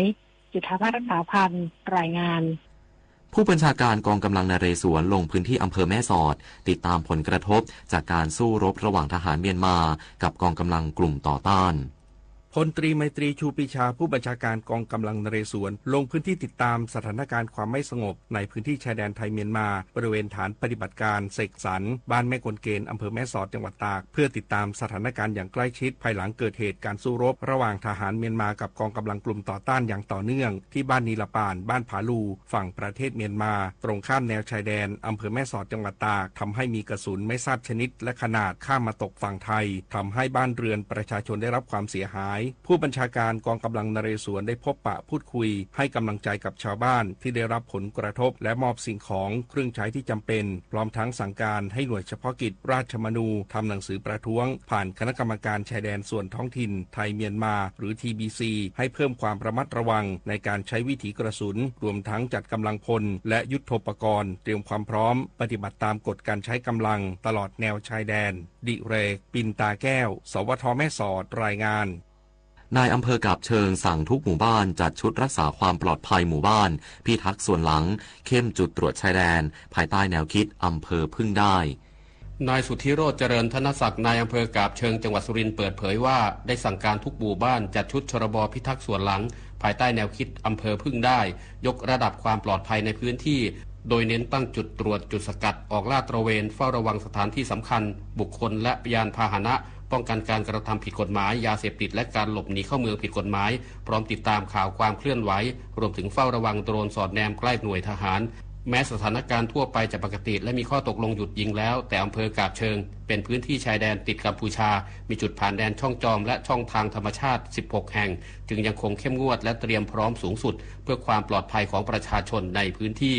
กฤษดาสุนทรสวทสุรินทร์รายงานจบข่าวอานนท์นันตะสุคนอ่านรับฟังข่าวครั้งต่อไปเวลา 23:00 น.ติดตามข่าวที่นำเสนอไปแล้วได้ที่ www.thainews.prd.go.th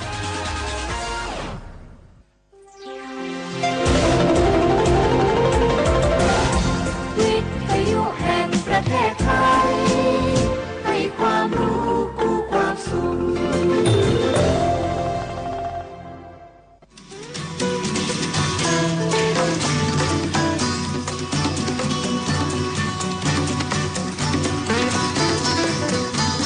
บนเส้นทางของถนนสายนี้เรามีบทเพลงเพื่อชีวิตดนตรีกวีศิลปะวัฒนธรรมวรรณกรรมมาฝากคุณทุกวันเสาร์และอาทิตย์กับเราที่นี่ถนนดนตรี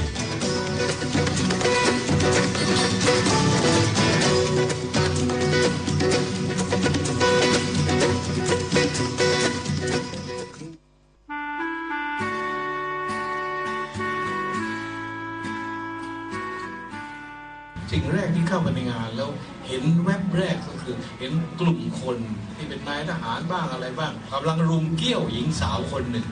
ซึ่งอยู่ในงานเนี่ยเป็นโทนสีที่แวบออกมาแบบรุนแรงมากคือเป็นคนสวยที่สุดของงานนั้นนะเราก็เลือกไปมองเด็กคนนี้เคยเห็นจำได้ว่าเธอน่าจะเป็นดาวของมหาวิทยาลัยเพิ่งเรียนจบเรียนได้เกียรตินิยมอันดับหนึ่งเป็นคนที่จะถวายช่อดอกไม้เมื่อท่านเสด็จมาอยู่ทุกครั้งเราก็ไม่ได้สนใจอะไรก็คว้าได้ซอฟต์ดริงก์แก้วก็เดินไปหลังโรงแรมไปนั่งที่โต๊ะหินอ่อนมองทะเลตอนประมาณ5 โมงครึ่งเกือบ6 โมงฟ้ากำลังมุ้งมิ้งจะเข้าใต้เข้าไฟความสวยมากปรากฏว่านั่งอยู่สักพักหนึ่งก็มีเสียงเดินมาไอ้ไม้หินอ่อนมันยาวนะปรากฏเดินแล้วรู้สึกเสียงที่เดินมามันนั่งอยู่ที่อีกมุมหนึ่งของโต๊ะก็หันไปดูก็ตกใจมากว่าในความรู้สึกเพราะการเป็นหญิงสาวคนนั้นคนที่สวยที่สุดของงานมันนั่งอยู่ใกล้ๆก็นั่งนิ่งนึกอะไรไม่ออกสักพักหนึ่งก็มีเสียงเปรยขึ้นมาว่าพี่ครับแสดงว่าเธอไม่รู้ว่าผมมาสอนหนังสือว่าเรียกพี่ครับเธอเพิ่งเรียนจบยังไม่รับปริญญาเลยตอนนั้นก็ปรากฏว่าผมถามว่าครับเธอถามผมเห็นแววตาของเธอที่มองไปข้างหน้าฟ้าที่กำลังมุ้งมิ้งชี้ไปที่ข้างหน้าพี่ว่าเส้นขอบฟ้ามีเจ้าของไหม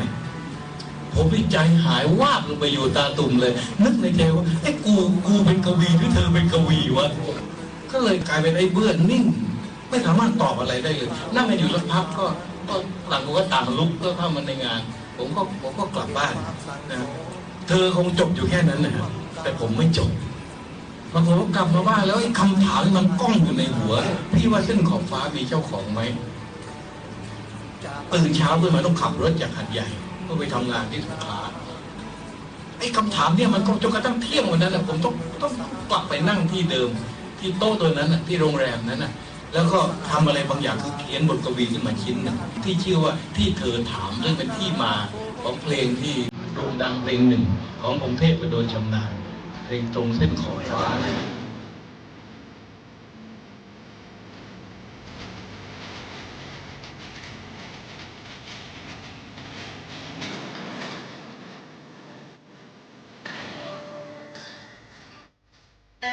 ถนนดนตรีไลฟ์เดือนกุมภาพันธ์70 ปีกุหลาบล้านนาสุนทรีเวชานนท์ร่วมร้อยเรียงทำนองพื้นบ้านล้านนาเสียงซึ่งสลอจากวงดนตรีไทยกรมประชาสัมพันธ์20 กุมภาพันธ์นี้ชมฟรีตั้งแต่เวลา 18 นาฬิกาเป็นต้นไปณห้องออดิทอเรียมสถานีวิทยุกระจายเสียงแห่งประเทศไทยลงทะเบียนเข้าชมได้ที่ Facebook Fanpage ถนนดนตรีเรายังเป็นนักเดินทาง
ชั่วโมงแห่งการล่ารางวัลมาแล้วนะครับ20 ใบก็10 ท่านละ2 ใบจะได้มีเพื่อนเดินทางกันไปที่เขาใหญ่ด้านปากช่องตรงถนนธนรัตน์กิโลเมตร21ก็ไปชมกันได้นะครับในวันที่ 27-28 กุมภาพันธ์Road for Life 4 ตามรอยกระทิงเขาใหญ่โดยทีมงานภาสารและศิลปินที่จะไปในวันที่ 28 ก็คืออ้อยกระทอนนะครับ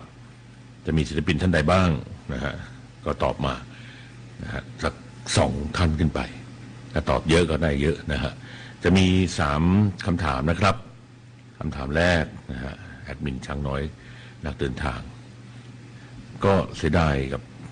ช้างน้อยเหมือนกันเรื่องจริงๆต้องเข้ารับพระราชทานปริญญาบัตรในวันที่13 กุมภาพันธ์ที่ผ่านมาแต่ไม่ได้เข้าร่วมพิธีเพราะครุยหมดทุกร้าน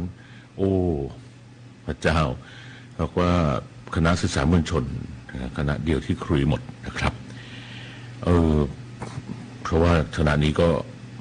ไม่แน่ใจว่าจะเป็นครุยว่าสมัยก่อนนั้นไม่มีใช่ไหมคณะสื่อสารมวลชนในมหาวิทยาลัยรามคำแหง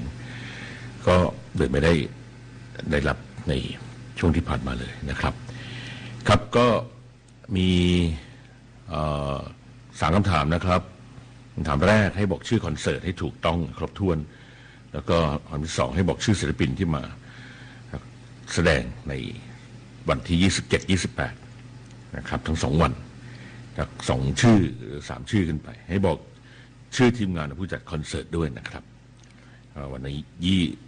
20 รางวัลละ2 ท่านนะครับก็10 ท่านด้วยกันนะครับ10 รางวัลด้วยกันเรารีบเข้ามาใน Google Form แล้วที่ทำแบบฟอร์มไว้ให้แล้วก็เดี๋ยวจะตอบกันก่อนเที่ยงคืนนะครับนะฮะในการตอบคำถามเนี่ยก่อนเที่ยงคืนว่าได้ผู้ตอบมาถูกต้องตาม3 ข้อที่ให้ไว้หรือเปล่านะครับเดินทางกันในชั่วโมงที่2ของถนนดนตรีผมพิญญรุ่งสมัยและคุณสวิทย์สมนัสควบคุมเสียงทีมงานของเราคุณเมฆกันแก้วนรงศักดิ์นิยมทองเรกิจและการจัดการวัฒนวงศ์สว่าง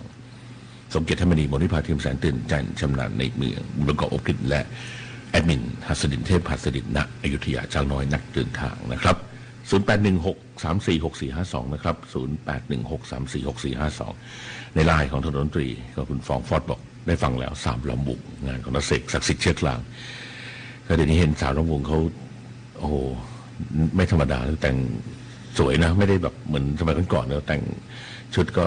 อาจจะไม่ได้ดีไซน์มาเหมือนสมัยนี้ทีนี้ชุดเขาก็ไม่ได้วับวิวอะไรมาแต่ว่ามีแต่งแบบคือมันดูโมเดิร์นดีนะดูน่ารักแล้วก็เคยสอบถามนะฮะคือเคยไปร่วมงานที่เพชรบุรีแล้วก็มีวงลำวงเนี่ยนะครับลำวงย้อนยุคได้เคยถามน้องๆคือขึ้นไปเต้นกับเขานั่นแหละครับแล้วก็ถามคุยกันเขาก็บอกว่าเขายังเรียนอยู่แล้วก็หาเงินเรียนในช่วงที่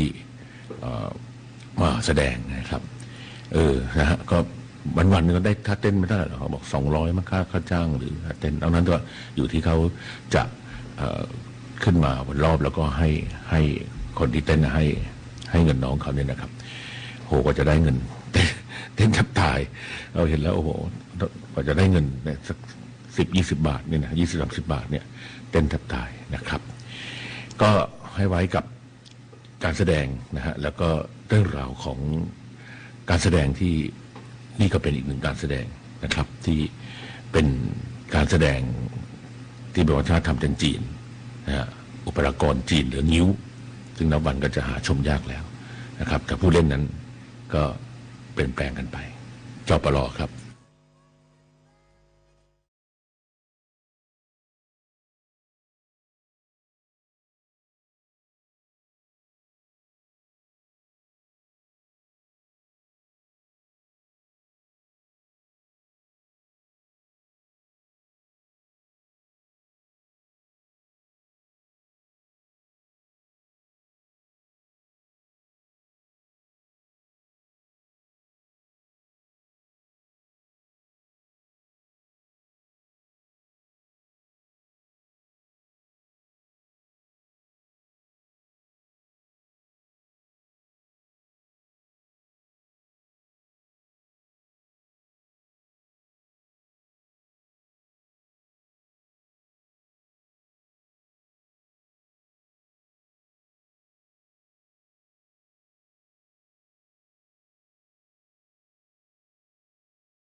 คนเพื่อชีวิตใกล้ชิดกันยิ่งขึ้นมาเป็นเพื่อนกันใน LINE Open Chat ถนนดนตรีเพียงไปที่แอปพลิเคชัน LINE เลือกหน้าหลักจากนั้นเลือกตรง Open Chat โดยค้นหาคำว่าถนนดนตรี FM 92.5 MHz แล้วกดเข้าร่วมเพียงเท่านี้ท่านจะไม่พลาดข่าวสารกิจกรรมทางดนตรีกวีศิลปะและวรรณกรรมที่น่าสนใจถนนดนตรีเรายังเป็นนักเดินทาง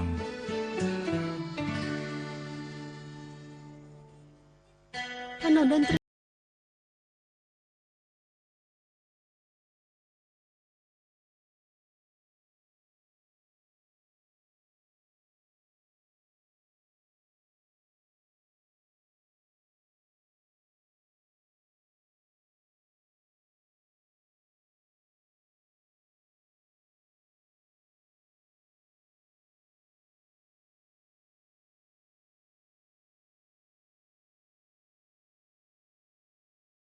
ที่ไปนครปฐมซื้อของตรงแถวองค์พระก็ตากแดดเปรี้ยงเลยก็นึกขึ้นว่ายังเย็นๆอยู่ไม่กี่วันที่ผ่านมาแล้วเขาใหญ่ยังจะเย็นอยู่ได้ป่ะเพราะว่าแดดเปรี้ยงลงมาขนาดนี้แล้วก็อากาศเริ่มร้อนขึ้นแต่ก็ยังไงซะธรรมชาติที่ป่าที่เขาใหญ่ก็ยังน่าจะยังมีความชุ่มชื้นอยู่แล้วก็คอนเสิร์ตครั้งนี้ก็เป็นอีกคอนเสิร์ตครั้งหนึ่งที่ตามรอยกระทิงเขาใหญ่ที่ไม่เคยสร้างปรากฏการณ์มาเมื่อ32 ปีที่แล้วที่น้ำหมู่พงเทพกระโดนชำนาญที่มารวมตัวกันแต่แรกๆก็คงไม่มีอะไรแล้วครับกลายเป็นเรื่องการอนุรักษ์กันไปยิ่งใหญ่เพราะว่าคาดว่าตอนแรกจะเชิญคนไม่กี่หมื่นไม่กี่พันคนปรากฏว่ามาเกือบเป็นแสน 6-7 หมื่นคนรองรับกันแทบไม่ไหวนะครับแล้วครั้งนี้ก็เป็นการย้อนนะครับอดีตให้ได้ชมกันแต่ว่าอาจจะไม่ได้ทั้งหมดนะครับเนื่องจากว่าหลายวงดนตรีก็ลาลับไปห่างหายจากวงการกันไปหรือยกเลิกลากันไปไม่ได้ทำวงกันแล้วครับบางท่านก็เสียชีวิตไปบ้างกันแล้วก็มีหลายท่านนะครับเดี๋ยวบางท่านก็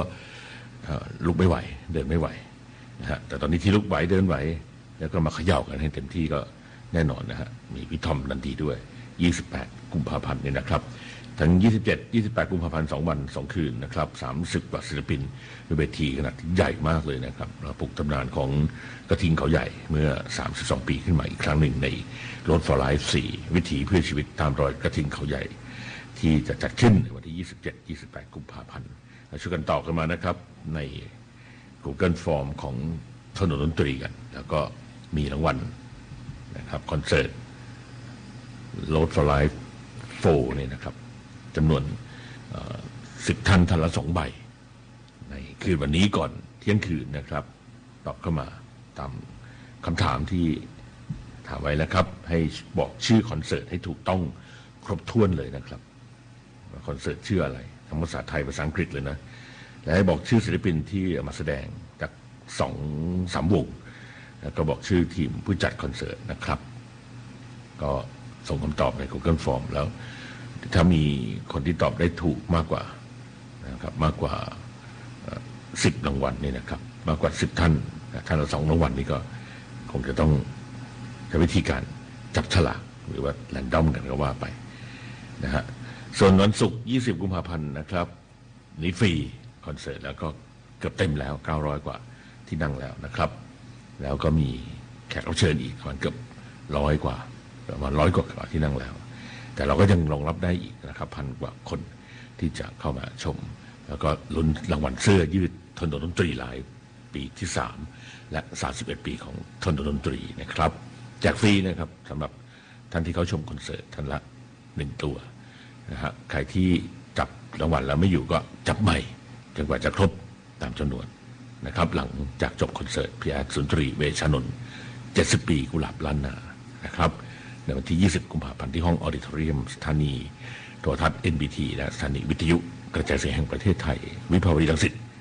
อยู่ตรงข้ามสนามกีฬากองทัพบกนะครับแล้วก็อยู่เลยนะฮะเลยศูนย์ฝึกรดมานิดหนึ่งนะครับจากสุทธิศาสตร์ก็มีเส้นทางที่แอดมินช้างน้อยก็จะส่งมาช่วงใกล้ๆนะฮะว่าเดินทางโดยรถเมล์สายไหนสะดวก เดินทางต่อรถขึ้นรถลงเรืออะไรยังไงนะครับรถไฟฟ้ารถ BTS รถใต้ MRT อะไรเนี่ยก็สามารถที่จะมาได้สะดวกกันนะครับส่วนท่านที่เอารถมาเองก็มีที่จอดรถด้านใต้ดิน3 ชั้นด้วยกันนะครับแล้วก็มีสถานที่ที่อำนวยความสะดวกของทุกท่านที่เคยมาแล้วก็คงจะเข้าใจเส้นทางต่างๆดีท่านที่ยังไม่เคยมาก็ติดต่อกันได้นะครับทั้งในเพจของทนดนตรีนะฮะหรือว่าที่หมายเลขโทรศัพท์ก็0816346452นะครับทางบ้านบอกอยากได้บ้างไม่เป็นสมาชิกแล้วก็ไม่ได้อยู่ในไลน์กลุ่มแล้วไม่ได้เล่น Facebook ด้วยทำไงดี ทำไงดีช่างน้อยบอกลุงทีรุ่นลุงนี้ก็ไม่ค่อยจะทันพวกสื่อต่างๆทางโซเชียลเท่าไหร่นักนะฮะก็คิดถึงที่บอกว่าไม่ได้มีชุดคุยสำหรับคณะนี้แล้วคือรามคำแหงก็เลยนึกถึงการเข้าเรียนแล้วก็การที่ทุกคนมาร่ำเรียนมาให้ได้นะครับรับปริญญาหรือได้จบการศึกษาสำเร็จกลับไปให้พ่อแม่จะได้ภาคภูมิใจแต่มีบางคนถึงขั้นหรือนานแล้วที่ก็ยังไม่ได้จบการศึกษาอย่างเช่นไอ้น้อยนี่แหละครับตะพุยชุมแพครับ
เดือนกุมภาพันธ์70 ปีกุหลาบล้านนาสุนทรีเวชานนท์ร่วมร้อยเรียงทำนองพื้นบ้านล้านนาเสียงซึงสลอจากวงดนตรีไทยกรมประชาสัมพันธ์20 กุมภาพันธ์นี้ชมฟรีตั้งแต่เวลา 18 นาฬิกาเป็นต้นไปณห้องออดิทอเรียมสถานีวิทยุกระจายเสียงแห่งประเทศไทยลงทะเบียนเข้าชมได้ที่ Facebook Fanpage ถนนดนตรีเรายังเป็นนักเดินทางมาทางกันในช่วงท้ายนะครับของชั่วโมงที่2พอดีผู้ฟังถามว่าเข้าไปตอบที่ไหนสักครู่นะครับพอดีทางช้างน้อยแอดมินก็กำลังเดินทางเหมือนกันนะฮะพอดีน้องเขาทำงานแล้วงานก็ยุ่งอยู่เยอะก็ต้องเกรงใจอยู่เหมือนกันนะครับตอนนี้ก็เป็นหนุ่มแล้วโตทำงานแล้วพอที่อีเมลที่ไว้ใช้ทำ Google Form ในโทรศัพท์ช้างน้อยเข้าไม่ได้กำลังจะกลับไปทำที่คอมที่บ้านให้อยู่ครับ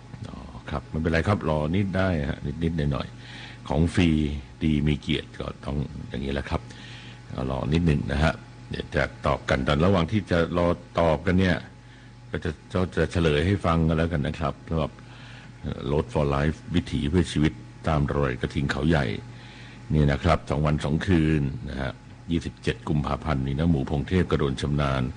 พี่เขียวคาราบาวนัสซูนะแสงธรรมดาเสือธนพลบ่าววีชามาหลงลงลายประทีปก็จัดผ่านจารอยเฮนรี่นิดลายสือหนุ่มสกลสมชายใหญ่รอนอารานพิทักษ์เสริมราชชัยสันุวัฒน์เซาพาราไดส์ละวงละไมเฟรมทุ่งกว้างโอ้โหเล่นกันยันเช้าเลยมั้งเนี่ยแล้วพิธีกรจะไหวไหมเนี่ยครับเพราะว่าให้พิธีกรทั้ง2 วันเลยนะฮะรุ่นลุงนี่ก็ชักจะกำลังถอยไปแล้วนะครับแต่รู้ทำไมพวกนานาเขากำลังไม่ถอยเลยนะเขาออกกำลังกันเนอะแล้วก็เล่นดนตรีกันทุกวันเนี่ยครับคาราบาวกลับมาแล้วนะครับสำหรับพี่แอดนังหงานะครับวันที่28 กุมภาพันธ์นะครับคาราบาวนังหงาปู่พงศิษฐ์นะครับนาซีเผือกคนดันเกวียนแฮมเมอร์สันติภาพทอมดันดีนะครับพี่ทอมดันดีหินเหล็กไฟด้วยโอ้โหใบวิทย์อ้อยกระท้อนอีทฟุตบาทพี่ฟุตบาทโฮปแฟมิลี่นิกเนรนามพี่นิกเนรนามและกำมะชนที่ไปร่วมงานทั้ง2 วันนี่ไม่ใช่อะไรหรอกครับก็คือไปนั่งคุยเชิญนาเชิญศิลปินเข้ามาในถนนดนตรีไลฟ์ด้วยนะครับจากนั้นคุยกับนังหงาแล้วก็เมื่อวันที่แถลงข่าว Road for Life ก็ได้คุยกันแล้วนาก็บอกว่าอยากให้ผมมานั่งคุยกับปู่พงศิษฐ์อัมพีเองในวันที่28 กุมภาพันธ์นะครับเพื่อที่จะเชิญในตัวเองก็คงแน่นอนครับต้องไปด้วยตัวเองนะครับส่วนท่านที่จะไปมีแขกรับเชิญพิเศษอาจารย์ธนิตศรีกินดีแล้วก็พี่โอโอรานชมใจและพิติกิติกิตาปืนด้วยนะครับนะฮะตรงถนนธนรัตน์กิโลเมตร21เขาใหญ่ด้านปากช่องก็สักครู่นี้ที่กับผุยชุมแพไม่ได้เปิดของอมตะก็กลายเป็นคนดันเกวียนเดี๋ยวไว้ต้องใส่ของอมตะไว้ก็ยังมีสมาชิกของอมตะที่น้ำหมูพูดถึงอยู่นะครับก็คืออมตะธนิตศรีไวโอลินเนี่ยนะครับก็หลายคนถ้ายังพอแข็งแรงได้ก็อยากให้มาเจอกันเพราะว่ามันก็เป็นอีกบรรยากาศหนึ่งที่ศิลปินเพื่อชีวิตรุ่นนาได้มาได้เจอกันเพราะว่าอีกเมื่อไหร่ก็ไม่รู้จะได้พบได้เจอกันหรือเปล่าเนี่ยนะครับก็ 1,200 บาทนี่นะฮะบัตรEarly Bird นะครับส่วนของเรานี่บัตรเท่าไหร่ 1,500 ป่ะคุณเหมียวไม่แน่ใจนะครับแต่ว่าเขาให้แล้วล่ะนะครับจะบัตรเท่าไหร่ก็ช่างได้ฟรีมาแล้วนะฮะ20 ใบท่านละ2 ใบนะครับเราแอดมินช้างน้อยนิดนึงเดี๋ยวถึงบ้านแล้วนะครับเปิดในคอมเรียบร้อยก็จะได้ตอบคำถามกันมาทาง Google Form ที่ให้ไว้ทำแบบฟอร์มของการตอบคำถามของถนนดนตรีกันแล้วกันนะครับครับเดินทางกันในช่วงท้ายนะครับกับเพลงที่คุณผู้ฟังขอมาทาง0816346452นะครับนี่คือวันนี้คุณที่ขอมาจากจันทบุรีนะฮะก็เทศกาลตรุษจีนแล้วก็บริษัทห้างร้านต่างๆที่ได้นะครับได้หยุดงานเพื่อให้ลูกจ้างได้ไปฉลองช่วงตรุษจีนกันก็ปิดท้ายด้วยเพลงที่คุณขอมานะครับคนหนังเหนียวและสำนึกจะกลับมาชั่วโมงหน้าชั่วโมงสุดท้ายกันครับ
คือถนนดนตรีที่สรรสร้างเรายังคงเดินทางอย่างที่ฝันอาจรื่นรมหรือขมขื่นในคืนวันก็ปล่อยมันอย่างที่เห็น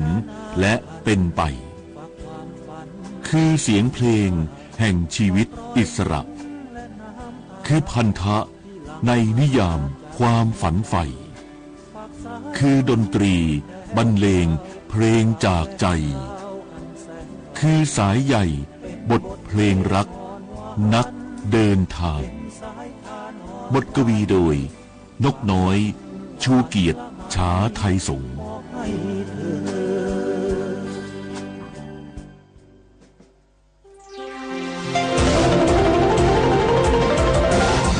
วิทยุแห่งประเทศไทยให้ความรู้กู้ความสุข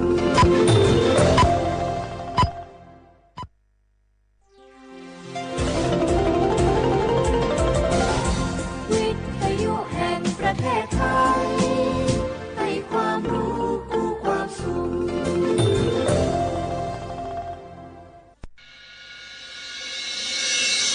สถานีวิทยุกระจายเสียงแห่งประเทศไทยจังหวัดเชียงใหม่ AM 1476 กิโลเฮิรตซ์สถานีวิทยุภาคภาษาชาติพันธุ์แห่งเดียวในประเทศไทยที่มีความทันสมัยเชื่อถือได้สร้างอัตลักษณ์กลุ่มชาติพันธุ์สู่สากล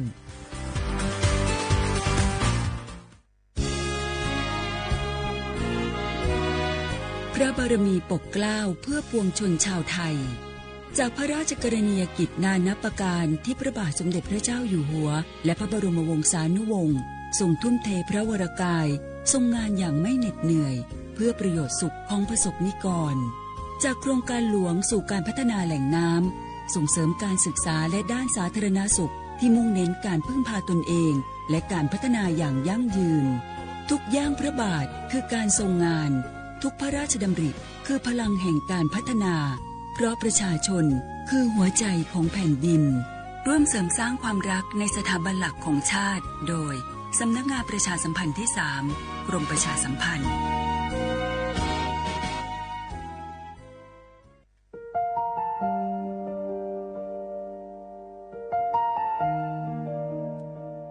ขอน้อมเกล้าถวายอาลัยสมเด็จพระพันปีหลวงพระแม่แห่งแผ่นดินผู้ทรงเมตตาเหนือเกล้าขอพระองค์เสด็จสู่สวรรคาลัยข้าพระพุทธเจ้าข้าราชการและเจ้าหน้าที่สถานีวิทยุกระจายเสียงแห่งประเทศไทยจังหวัดเชียงใหม่กรมประชาสัมพันธ์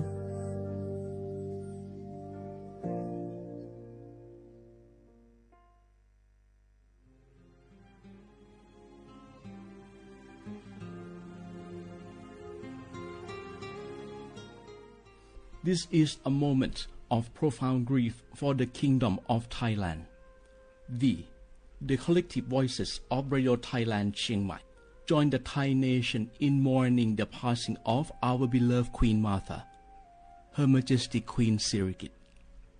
Her life was a testament to the unwavering service, grace, and deep love for the Thai people.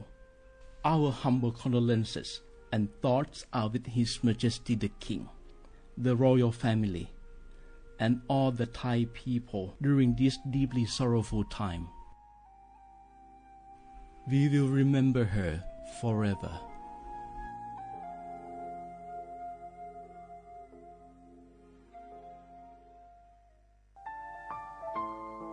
เฮาข้าพี่น้องเจ้าคือไตมีตั้งหม่องเจออันเจ้านางหอคำสมเด็จพระนางเจ้าสิริกิติ์พระบรมราชินีนาถพระบรมราชชนนีพันปีหลวงเลยเข้าสวนหมักหักคำนนเพกว่าย้อนสู้เก่าตึงปันเฮาวิเย็นขวัญเงาเจ้าเฮาข้าฮอดถึงตีสุคติกัดเย็นเสกำเฮาข้าพี่น้องก้นคือไต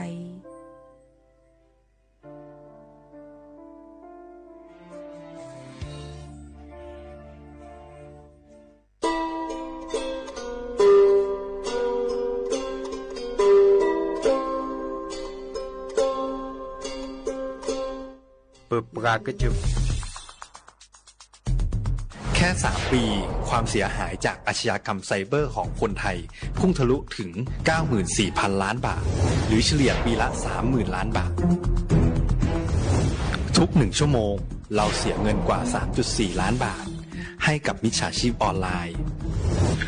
โจรไม่เห็นใจคนอาชีพไหนอายุเท่าไหร่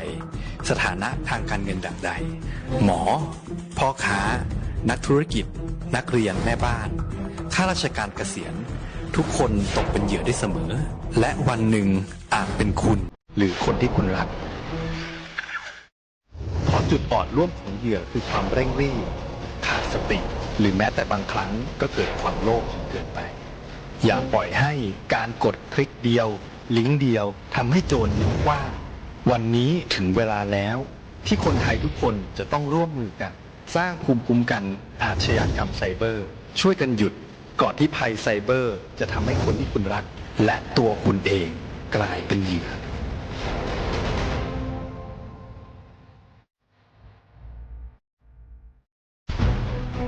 ทุกคนเร็วๆทุกคนเก็บของเร็วๆแผ่นดินไหวแล้วแผ่นดินไหวเดี๋ยวพี่เดี๋ยวก่อนจะรีบไปไหนเก็บของไปไหนพี่เนี่ยพี่ดูในข่าวเขาทำคลิปมานะว่าจังหวัดเราเนี่ยแผ่นดินจะไหวพี่ยังไม่มีแฟนเลยเนี่ยกลัวตายมากเลยเนี่ยไม่อยากตายเอ้าพี่ไปฟังข่าวปลอมมาอีกแล้วเหรอทำไมพี่ไม่ไปดูข้อมูลแผ่นดินไหวที่แอป Earthquake หรือว่า Thai Disaster Alert อ่ะเขาบอกข้อมูลหมดเลยว่าสถานการณ์แบบไหนระดับไหนต้องทำตัวยังไงบ้างอีกอย่างถ้ามือถือพี่ไม่มีเน็ตเนี่ยเขาจะมีเซลล์บอร์ดแคสส่งข้อความแจ้งเตือนมาที่โทรศัพท์พี่โดยตรงเลยพร้อมข้อปฏิบัติด้วยเหลือแค่พี่ปฏิบัติตามนั่นแหละต้องใจเย็นๆลงละขอบคุณมากนะน้องโอเครู้ทันสาธารณภัยห่างไกลความเสียหายด้วยความปรารถนาดีจากสำนักงานประชาสัมพันธ์ที่ 3 กรมประชาสัมพันธ์จากศาลากลางจังหวัดน่านหลังเก่าพัฒนาสู่การเป็นศูนย์การเรียนรู้นันทศิษย์ป่าคารโดยมูลนิธิรักป่าน่านนับเป็นพระมหากรุณาธิคุณที่สมเด็จพระกนิษฐาธิราชเจ้ากรมสมเด็จพระเทพรัตนราชสุดาสยามบรมราชกุมารีได้พระราชทานนามนันทศิษย์ป่าคารอันหมายถึงอาคารแห่งความรู้ทุกแขนงของจังหวัดน่านภายในประกอบด้วยห้องนิทรรศการเฉลิมพระเกียรติรัชกาลที่ 9 แสดงพระราชประวัติและพระราชกรณียกิจของพระผู้ทรงเป็นพลังแห่งแผ่นดินและต้นแบบของความเพียรรถพระที่นั่งอนุสรณ์แห่งการเสด็จเยี่ยมราษฎรในถิ่นทุรกันดารทั่วทุกภูมิภาคของไทยพิพิธภัณฑ์ศาลากลางจังหวัดน่านความทรงจำของอาคารหลังเก่าและการอนุรักษ์สิ่งสำคัญของเมืองน่านเทคโนโลยีกับมนุษย์จุดประกายความคิดสร้างสรรค์สู่การสร้างนวัตกรรมในอนาคตน่านซิมูเลชันแนวทางจัดการขยะที่ยั่งยืนเพื่อตระหนักถึงผลกระทบต่อสังคมเศรษฐกิจและสิ่งแวดล้อมห้องสมบัติน่านย้อนรอยสู่อดีตและความรุ่งเรืองของนครน่านผ่านเงินตราเครื่องเงินและผ้าทองเปิดให้เข้าชมฟรีไม่มีค่าใช้จ่ายตั้งแต่เวลา 9 นาฬิกาถึง 17 นาฬิกาหยุดทุกวันจันทร์และวันนักขัตฤกษ์มาร่วมอนุรักษ์สืบสานสร้างสรรค์ศิลปะวัฒนธรรมและวิทยาศาสตร์ของเมืองน่านคุณค่าที่น่าภาคภูมิใจ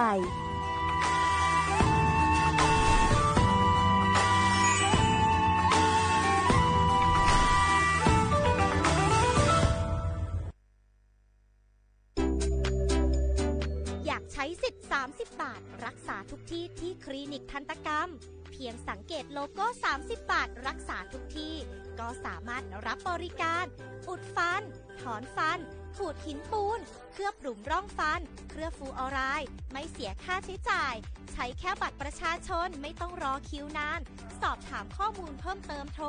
สายด่วนสปสช1330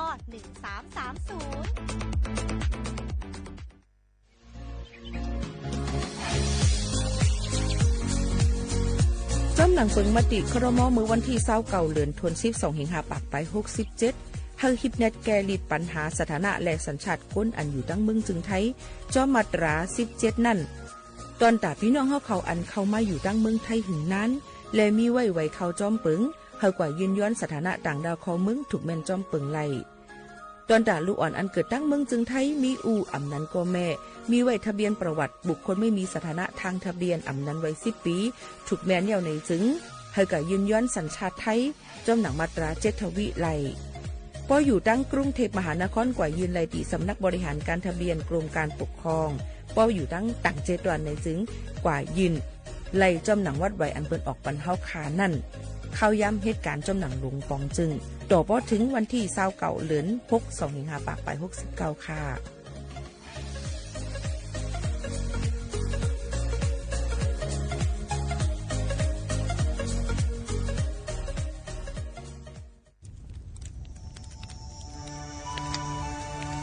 จ่องหู้คาหือก้อนโมก้อนไฟอันเผาอยู่ตีกลางปางนั่นอ่ำเลยหายกว่าตั้งเลยมันเตเป็นฝุ่น PM 2.5 เสขึ้นมาเฮ็ดให้ป้ายอยู่หลีเฮาคาขึ้นในคาออ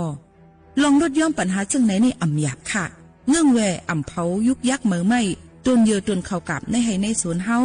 เปลี่ยนมากองไว้จ้อมกันเสเฮ็ดเป็นฝุ่นสภาวะอ่ำนั้นแจกแผ่ยุกยักเฮอมันปอดถูกเมียนอีกป้าดังโฮมมือกันฟังด้วยไฟไหม้ป่าเถินเฮาขาดถูกวิไลผูกต้นไม้น้ำเพิ่มปันปืนตีสีเขียวเฮ็ดเฮาจันล้มเสียนใส่ตาเฮากูก็เลยตั้งมุงมองเฮาลีเสฐานหน้ากอกับสืบปืนเผาตี3กรมประชาสัมพันธ์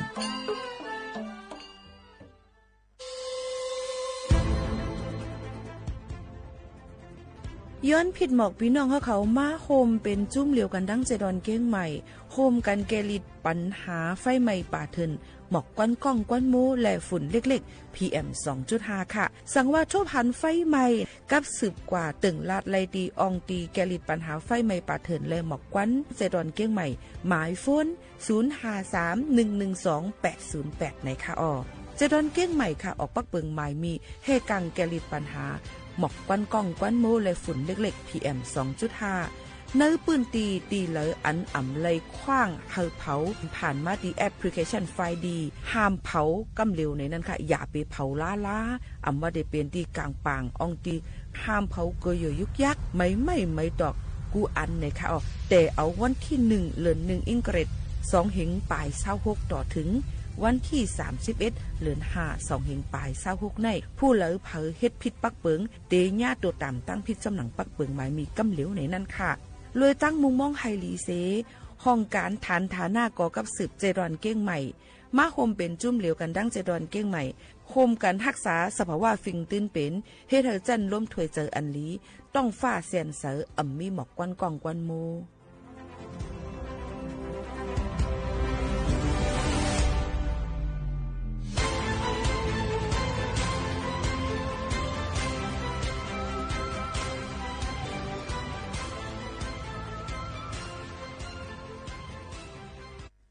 พี่น้องเขาสนใจใครปืนเผาผ่านตั้งห้องเปิดเสียงสวทเก้งใหม่ปั่นตั้งหู้ห่มปลาดังมีดังซื้อถ่อมแจ้งเรื่องหลีกว่าไก่ในปืนตีเจดอนเก้งใหม่กับสืบมาเลยดีสวทเก้งใหม่หมายโฟน 0532760068 และ 0922468579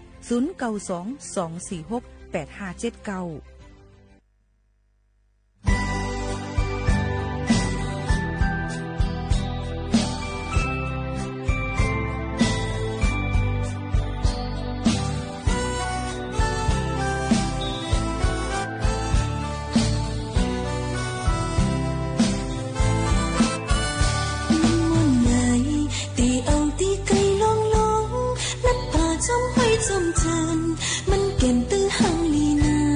ลอยไกลยาวสูงหน้าสายลอยยาวน้าจันคือไม่คิวนั้นมันมีซื้อจมปนเปื้อนหน้าหนอเพียนลิ้นมึงไตลงในอยู่ลีกัดฟุ้งเจอหน้าไตอยู่เศร้าอยู่จอมเกิน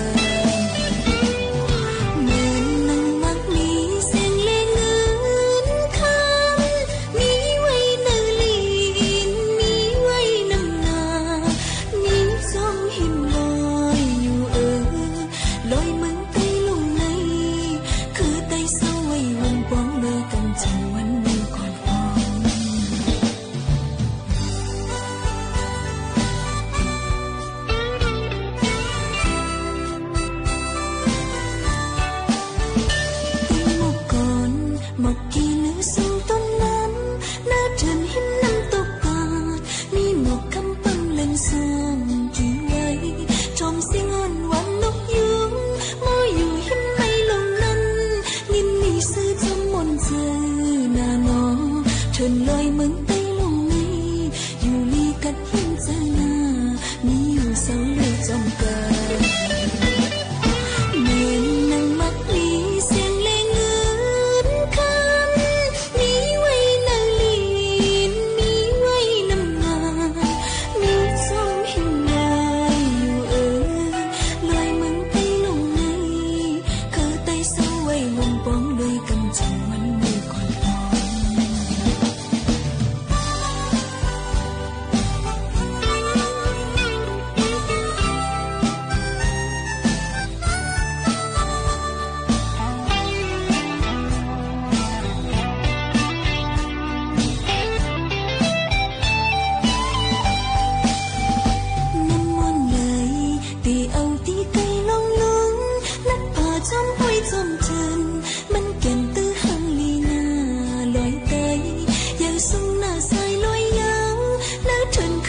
เหมยสูงค่ะเหมยสูงพี่น้องผู้ยินถ่อมเขาตั้งเสียงค่ะเมื่อในก็ฮบทบจอมกันเป็นวันอาทิตย์วันเมื่อในก็ฮอบค่ะเป็นวันลือการเสียมก้ามันก็อ่ำเลยลือก้วยการซึ่งหือกอลีค่ะรู้ล้อมได้ถึงป้ายอยู่ลีกันค่ะนะฟิงฟ้าราศีแปลกเปิงแลกลายเสียมก้าลุ่มลาป้ายอยู่ลีจอมเนี่ยกูสำแสนเปิงหนังหือบ่ดีอยู่ต่อสู้กว่าไรกูสำแสนเปิงในค่ะเนาะฝากตอนทุถึงกูก่อเลยหางเฮียนไว้อีสั่งหลายๆมื้อในไป10มินถ่อมจอมกันดีในตอนการเนาะค่ะข้าวย่ำ10 โมงถึง 11 โมงกลางในรายการคำค่ะ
เลยลือเฮือลือใจถ่อมด้วยเพ่งความกันกว่าเย้าค่ะยุ่มยามว่าที่เลยห่านเจอกันในวันอาทิตย์เชิงหนังไหนแค่ย้อนฝากไว้ปั้นให้เป็นวัน1วันเกาหลีในค่ะกุก1จักการ1มินิกวยเกาหลีตอนตาที่เป็นวันข้าวยามอันเป็นนาเฮิรนตาเย่ให้ฮอกขับว่าเลยอ่อมรวมพร้อมเสียงเป๊กปากกันให้อุบกลุ่มกันเส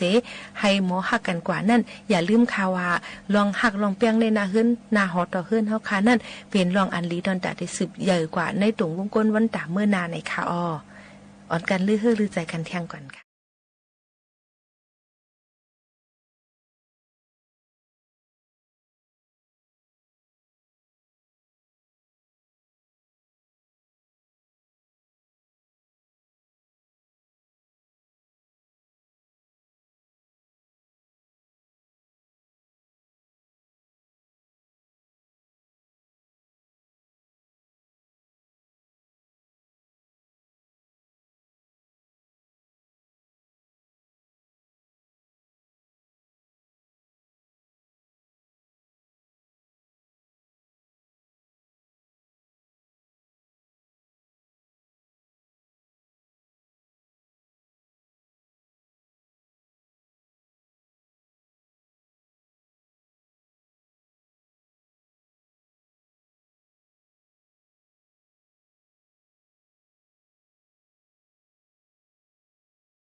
กำในเฮาขาสัมเตมาพระทอถ่อมยินตราเจ้าเข้าชื่อว่าลิกสุกตะสุวรรณโวแกงลิกสุกตะสุวรรณโวแกงว่าในติคานะโมตัสสะภะคะวะโตอะระหะโตสัมมาสัมพุทธัสสะติสรณัมอหัมวันตามิสัพพตาสาธุสาธุสาธุนายแล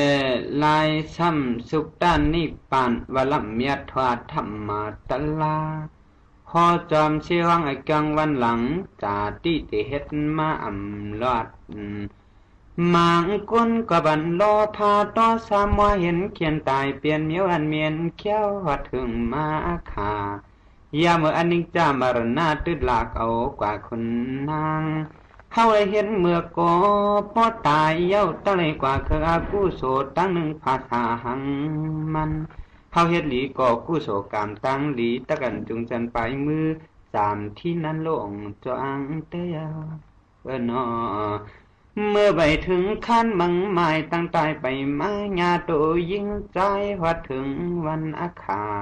อาโลจะเรียกคนเยก้นในตักเปียอายุวาชนาจิกาตั้งกว่ามันจะนี่เขาเตียวจะดีกว่าเขาเมื่อสู่อยู่ในต้องเขาสัตวาก็เปิ้นตักอาโลภาษาเปียเขาอยู่ปนาปัญญามันทูหมอเฮ็ดมิดงอกจิบจำซอกใส่กลางหนูปูปลาหอยเงี้ยวจานในกว่าลงจูปะเตอเสียวหมอขึ้นลีตานยื้อพันตึงกวางปางไตยังมีจงตั้งลงเติมมิววดเฮ็ดผู้แก่มาหมางก็จอมเอาโลภากาดอกผู้ตู้ผู้อยากล่อมักลูกขันจังนักหนาตุลีเปิ้นจำหมอไหวเขาขี้เงินออกหมอกพูดอำดุตละงาเสียท่าตัวขึ้นเจอเจ้าอุกจางโอยชาลูกควายช่องอันลูกขันช่องเชืองรอมาว่าติ่งหน้าเมื่อเขาก้นผันก้นแกนอยู่ในกัดชีชามันจังเอาก็เลยเป็นสู่ตอมญาติวันไหนสัตว์ที่รอพาใกล้ขายลายตัวโวควายขายจูเจอเขามูเสือเถือคอเตียงพันจะเป็นมาอัมปีวูต่างมาหลอกก้าหอยอมหนาต่างกว่าสิพาข้อเนียดแข็งเละยามพาผลชิงนานเนียวเอาหลูเอาทาบแก้มมั่มตาซาบารมีก้นเทียมลอดตังกว่าอาปายาภัยเตออเปชิงโจนาหยิดเงียนก้นหลายไข่กินวัวยำไกวเซรอพาโลอเมียวภัยเตอนั่นนอมในเลเมืองนั้นยังมีเมืองหลวงหงหังสัดดังหลังไกลหลายเลื่อมลายเติงเมืองกว้างนั้นหงโหจังจังยังมีสถิปันตุก้าล้อผ้าใหญ่กว้างป้วนทางตีหลายปานทวงไข่กุมโยจีเชียงเหียวช้ำยันลักทากำพาพระเป็นเจ้านารดาเลยมาป้องปอกีเลยพวังกูสถิปันตุก้าก็ล้อผ้ากุนก้าตั้งขายประมดหมดหน่อยเป็นคืออำเลือกสร้างเหียวกาเป็นกุนกามโยมโยโคเลี้ยงยิงใจนายข่าวสั่งกันนังพานังตึงคึงหาลายตั้งเปิ้นเอามือซื้ออยู่ตาเสเจียมอันหมอหวานประกันเจ้ากากถักน้ำผิดป้าแทงตั้งเปหูเจช่างถอยเจียมันหมูไก่ไข่นกอำแกนจอนเฮียงอึ้งอ่างตังล่อเปิ้นต่อมาส่งใจหิวจังกะเปสวายเจียมันปามมกป่าจอกปามหมองขายดอกเมียงมันเปิ้นเอาต่อมาส่งเฮิรนเยมันเพียวเชียงเชียงเจียมปูเจียมเนียงนายาวมาลาวควายกูขายหลายตัวปั่นเขามูเสืออาเมยีเหนียวกูสันเหียวปันยาเลียงเสียมแกนพาห่มพาเสือเนื้อขานน้ำเต้าเมื่อเข้าเพิ่นว่าน้ำแกนชาบเสือป้าเตรียมกงเอกูเจอตั้งฐานพื้นไทย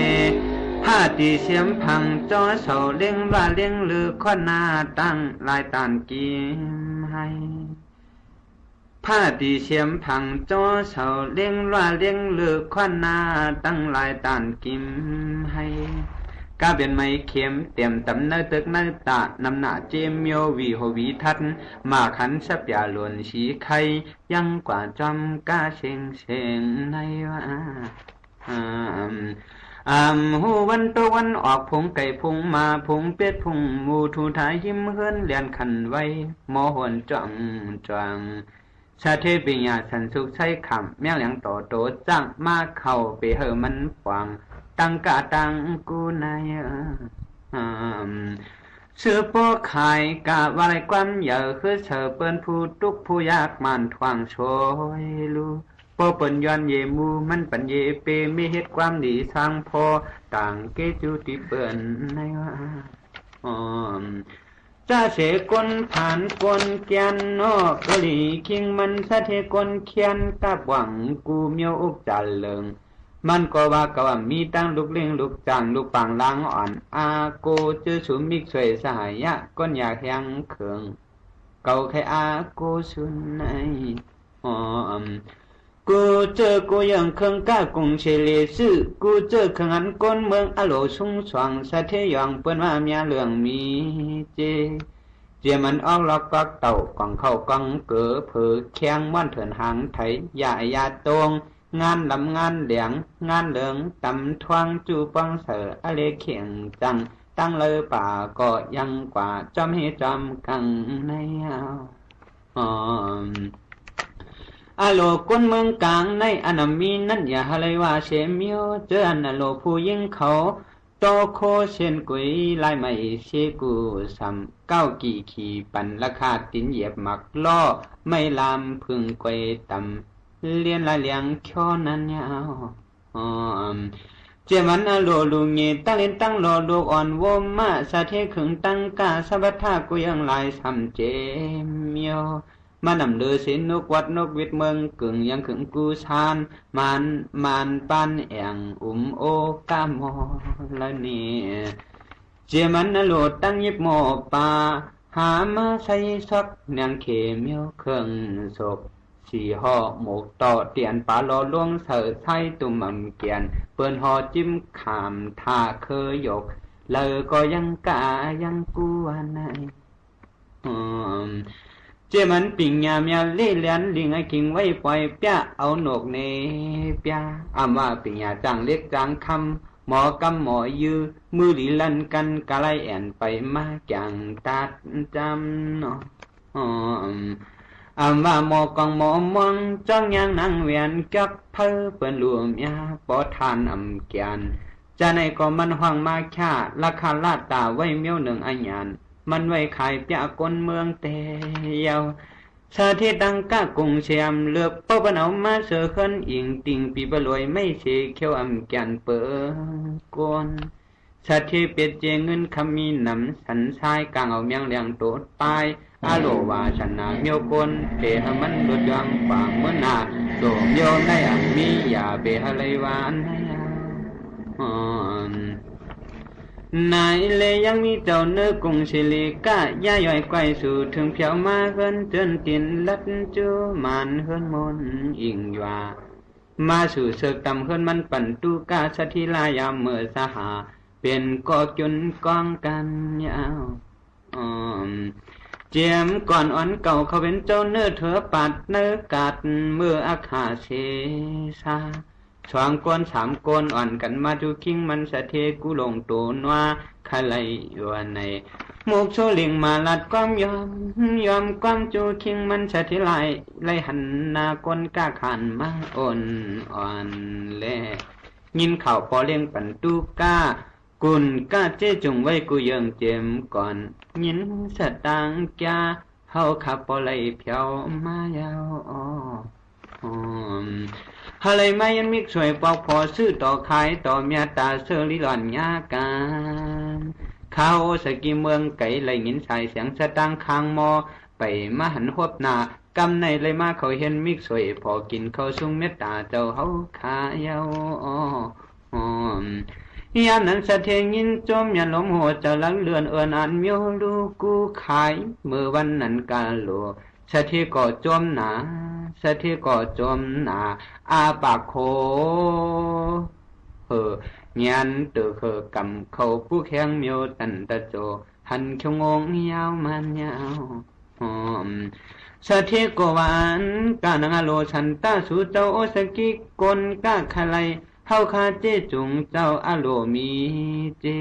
โลเล็กโลใหญ่เจ้าโวเจ็มควายจ้างไปตึงกวางเยิงยีมีน้ำขวางเฮิรนยีกุตีก้อยกาสางสีอันลอดในนอยามนั้นเจ้าเนื้อมุกโชลงตัวผงวัวผงหมูผงเป็ดขวัดเนื้อขวักคนเชแม่สื่อสามหาเจ้าเนื้อเล่เลิกกว่าเกี่ยววัวหนุ่มโตสื่อเจ้ามีลูกโตหนึ่งมัดแหลงลามเสาคือ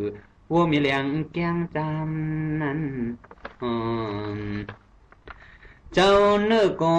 เล่เลือกกว่าเกี่ยวกับต่างตัวนมเล่ตัวเท่าเท่าหากามันเฮงแปดปากอำเชียนไล่โวใหญ่ตัวปีเจ้าเนื้อล้อมดูน้ำมาโวเมหาปากเนื้อผงตั้งหลงว่าชนะกว่าเจอมีแก้งอ่อนตัวไม่มีลูกในว่าเจ้าเนื้อย้อนซื้อตัวหลายโวแก้งลูกอีสิไปเยอะย้อนถอดเสื้อเอาเมโวอ่อนอันตึกปล่อยแปดจอมเปิดเนื้อควักเจอเผอปัญหาขันเก็บแดงกาจำในสะเทกวานกุ้งเสมาปอกเกาอำโลอันปัวย่อมกว่าแก้ปยาใหญ่หกขันหน้าเจ้าเนื้อก็จอมเอาความมันสะเทกำเดี่ยวหลอมตัวย้อยปันเตียงกาเรียกเหลี่ยมก้อยก้อยอ่านวังปนำเช็ดในว่าในเลยพ่อเห็นนั้นขายกันปีนั้นปีวางเย้าพ่อกันว่าเปียวเพราะว่าซื้อเย้าขายขาดกุนกัดก็เลยเย้ากูเจอเจ้าเนื้อก็จมหน้ายุ่มไว้เลี้ยงอำเสียดโคตรยินซื้อจำในเสียยามมือทานนั่นเขาโกยินเปลี่ยนจมซ้ำน้ำเนียนกว้างแก่นกะตีลาดมัดมันคันพอจัดเจสะเทก็โหจะลูลาญากันตั้งเจ้าเนื้อมุกโซสื่อโวเย้ายาพมเปลี่ยนเฮือนเยซูเต้าเยือนเห็นแขกกินเขาเก่าคักขึ้นหนึ่งในเมื่อนาทาไปสู่เจ้ากนซื้อกนขายโอซากิอาโลมีเปลืองสั่งขึ้นมาหวานเฮือนเยปอหลัวเก่าข้าอ่ำกว่าปองหนึ่งก็ปองหนึ่งตั้งอันสู่เจ้าอยู่สร้างเยอะเลยมือโขต้องนาเก่าข้าเสกำนาเจ้าเนื้อก็ฟอสะพอญีตูอยู่เสก็ยตีก็เตลว่าเจออโลถึงกันไหนปากว่าปอเลี้ยงสะเทเฮาขามือเสกำขามือเสกำขาลำนี้นอสะพอเหอปอเมียงผู้หันที่อยู่ตั้นทางกันขานอนยามนั้นเจ้าเนื้อก็จูตามก็มันสะเทพยาปันเป็นนั้นยินเปียงขอความกันนำเปลี่ยนขึ้นนานสำหรับเฮ็ดอยากกินเขาสะเทเท่าลมย่องขึ้นถ่อมความเปื่อนโมลาดปายหยานเอาสะเทเท่ายินโจมแต่ยาวนั่นเลยเมื่อนั้นเพราะว่าถึงขิงสลิงวันวายตั้งภายวมาอาจจะใกล้สื่อให้ยิงหวากจมสันคืนมาหากินกิ่งแหลมปวงแขมปวงเราเมื่อเฮาโจกันอุดคู่ปีอาคืนห้างกันเข้ามาเปลี่ยนหาควักเงี้ยวนี่นั่นเลยเมื่อนั้นเจออันสะเทขายบันว่ามีมูเสือคือคนน้ำตาย้อยเนื้อของโง่แก่ลาดต่อปากว่า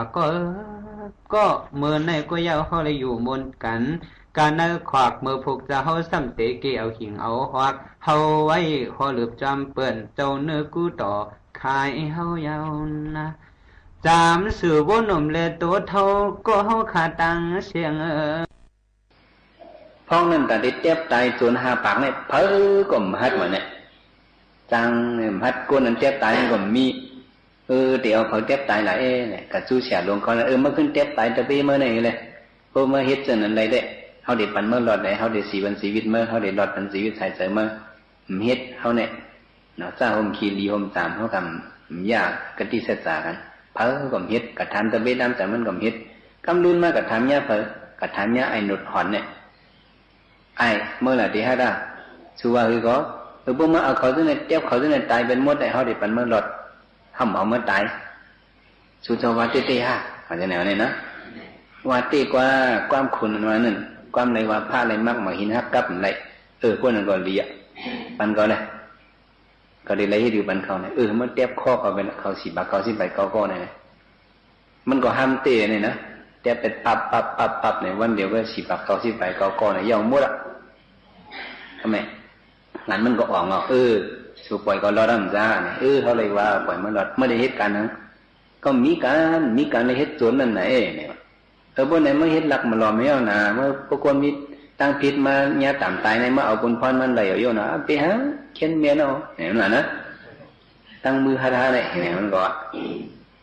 เลี้ยวเนี่ยก้นเมืองอันถูกต่ำตายนั่นเนี่ยเมืองอย่าใส่จุดตั้งเสียงเนี่ยมันพันเป็นหมดมันเอาบุญพรทำเป็นหมดในมันของมันก็มีเติมเลี้ยกับเฮ็ดก็ก้นเลี้ยเมียนตีมันก็ห้ามไม่ได้ในมาหลายปีไหน50 ปีไปมันก็เท่ามากูบอกเลยว่ามันเจ็บคอคนเนี่ยปั๊บในหนึ่งกำเนี่ยพุทธกว่า เผื่อมันเท่ามาเนี่ยฉันใช้แห้งก็มีเด็บคอบนในไห้เป็นสีหากรรมขาดคนติดตายในขันใจนะในปีน้องเปิ้นเนี่ยหันใจคิงไหนมันบ่เท่านะมันดีหรอกพี่น้องเขาติดตายในวงเนี้ยปั๊บในก้อยกำเหลวนั่นดีในอารมณ์ตายมันดีให้พวกนั้นเพิ่นเถิกไก่เอานี่เนาะอย่าไปปันมันเฮ็ดเนี่ยเพิ่นต้องปวดเป็นมันน่ะปวดการมันนี่ล่ะมันก็เท่านี่เนาะเฮ็ดมาถึงเอาเลย50 ปีอายุเมืองจำเดียเสียงเอาเนี่ยเขาว่าปวดการมันนี่มันก็ว่าเก่าเนี่ยกูเอาตายคนกูวันกินข้าวมื้อละก็กูได้กินรอดเลือดกูได้กินแอมน้ำตาเปิ้นโอ้ยกูได้กินกับน้ำตาเปิ้นห้องเปิ้นไทยถ่อมเสียงให้เปิ้นนี่เว้ยเหมือนในแด้เขาลือกันเนี่ยเขาได้หุงเข้าหุงพักลีนี่อับน้ำสาลีนี่ไถโคตรไถเลี้ยงเหมือนุ้งผ้าเปลือกเสื้อขาวแค่ไม่ก็ได้กินข้าวดีพักหวานลงเหมือนในเนี่ยลาดตะเบมันเฮ็ดไว้ก็อาบน้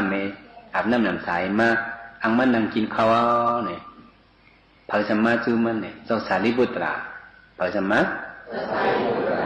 เจ้าสารีบุตรเนี่ยเป็นคนเบิกฮะเป็นคนหลีฮะคนหลีมาจูมันเขาสมปะเรตีหันเผยตีเลยผดเผยมือเนี่ยหันตัมปัตติกาเนี่ยเพราะเป็นนั้นกระจูไผ่นาเฮือนมันก็อ่างกินเจ้าอย่าหันมาจูไผ่นาเฮือนเก่าในกูปอกเขาก็มันต้อนไรดูสิปอหันได้หันหนูทำตั้นดูให้ปอกในมันจะมาเป็นปังมาให้ปังเขามาเนินย่อคิงมาเนินค่ะเนี่ยมันนั้นเขาซ้อมมันหุงไว้นั่นเนี่ยก็เป็นปุ่นตามันกินก็เหลวไว้มันก็เอาดูบันเจ้าสารีบุตรบดตกครึ่งเนี่ยเจ้าสารีบุตรเฮ่แบบพ่อละเจ้าค่ะเอาหมดค่ะมันเป็นตาหนึ่งก็ไว้ค่ะเจ้าสารีบุตรกินมันก็ถังวันที่ได้กินเนี่ยทางเฮียนไว้ได้เนี่ยเจ้าสารีบุตรมากินเบ็ดเนี่ยมันก็คอยตองสมุหมอรอดนั่นนะเหมือนเรื่องโยกีต้องไม่เข้ากลางคำเนี่ยกันหมอเจ้าสารีบุตรก็กินเยอะไอ้ครึ่งปั้นมันเนี่ยขึ้นกินเนี่ยฮอตะลาวันมันเข้าใจอิดถ่อมตะลาเนี่ยก็มันเข้าใจเจ้าสารีบุตรฮอตะลาเยอะกว่ามันก็ลัดชื่อเป็นคนลัดชื่อเจ้าฮอตะลาบันคานั้นข้ามถ่อมไรข้ามเข้าใจอิดเนี่ยเฮียเจ้าข้าสมาปนาดิบันในชาตุจะเบิ้นตายขาในไหมาบ่มอ่านกองไรอะไรวะจองอ่านกองไรเสื้อสูกองห้าละจองอ่านไร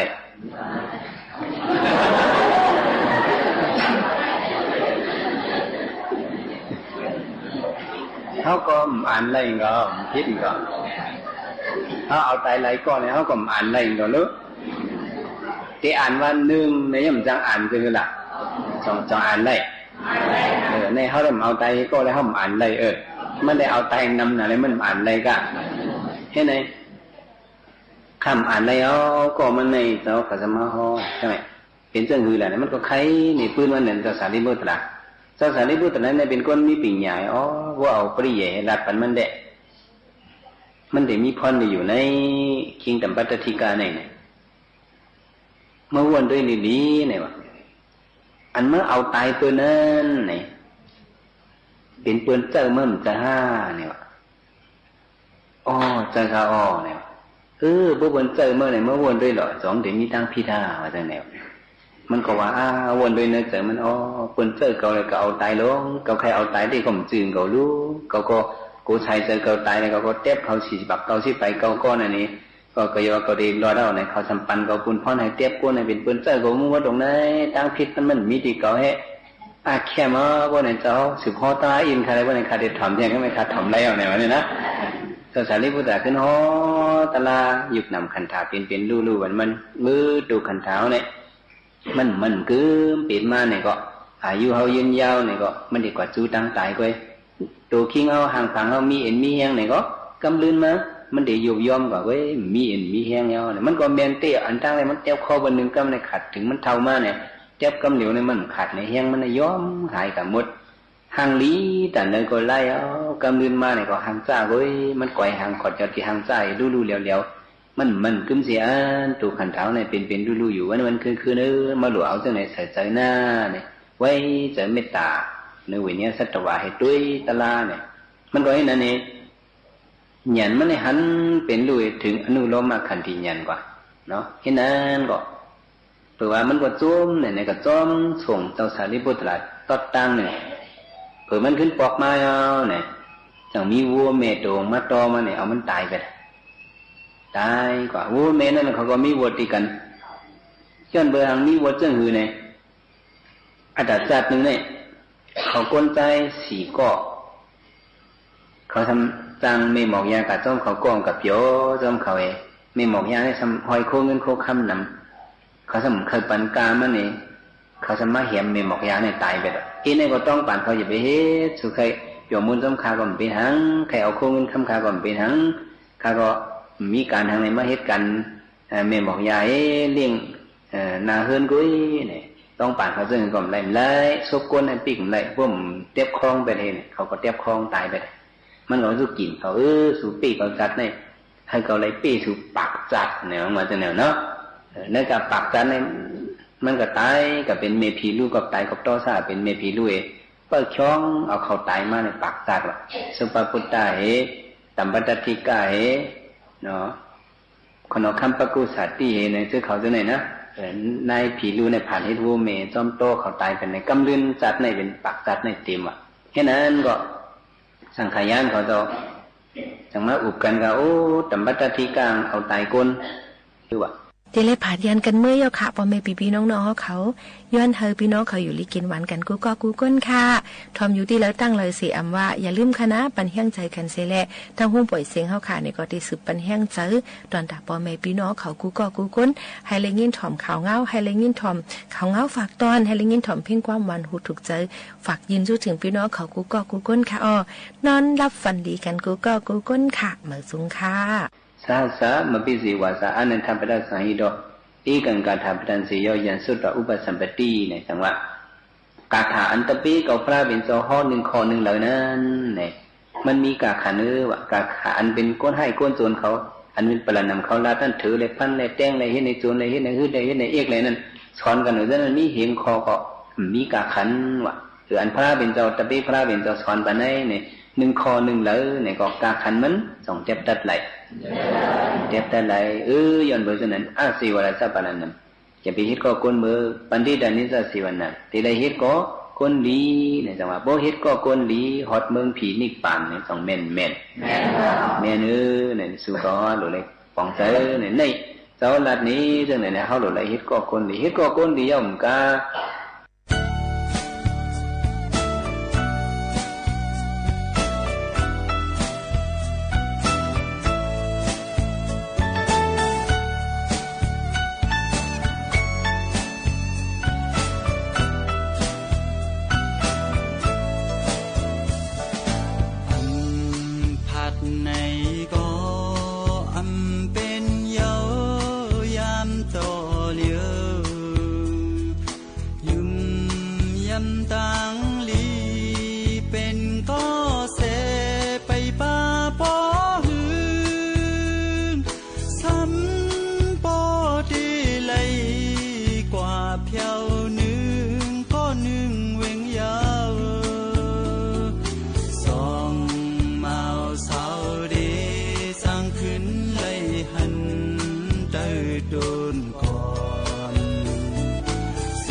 สู่ชนจงสบเสียงหวังให้สมตั้งใจให้คลายมองมนก้าวต่อไปตราบชีวิตสุดดุจกระแสชนเป็นกำลังใจให้คุณเป็นกำลังใจให้เธอเป็นสิ่งเสนอให้คนเป็นกำลังใจให้คุณเป็นกำลังใจให้เธอเป็นสิ่งเสนอให้ทุกคน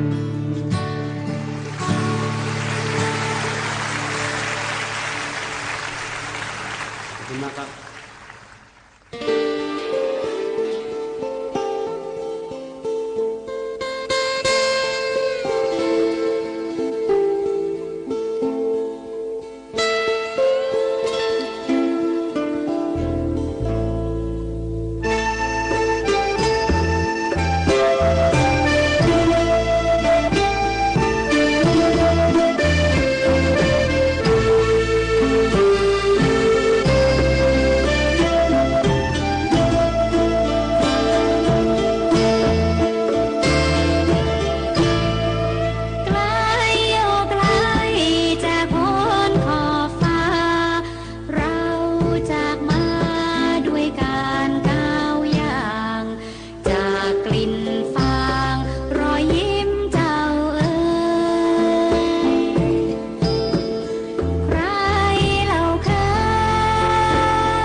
ที่นี่สถานีวิทยุกระจายเสียงแห่งประเทศไทย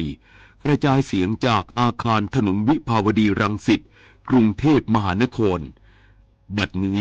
ขอยุติการกระจายเสียงสำหรับวันนี้ไว้แต่เพียงเท่านี้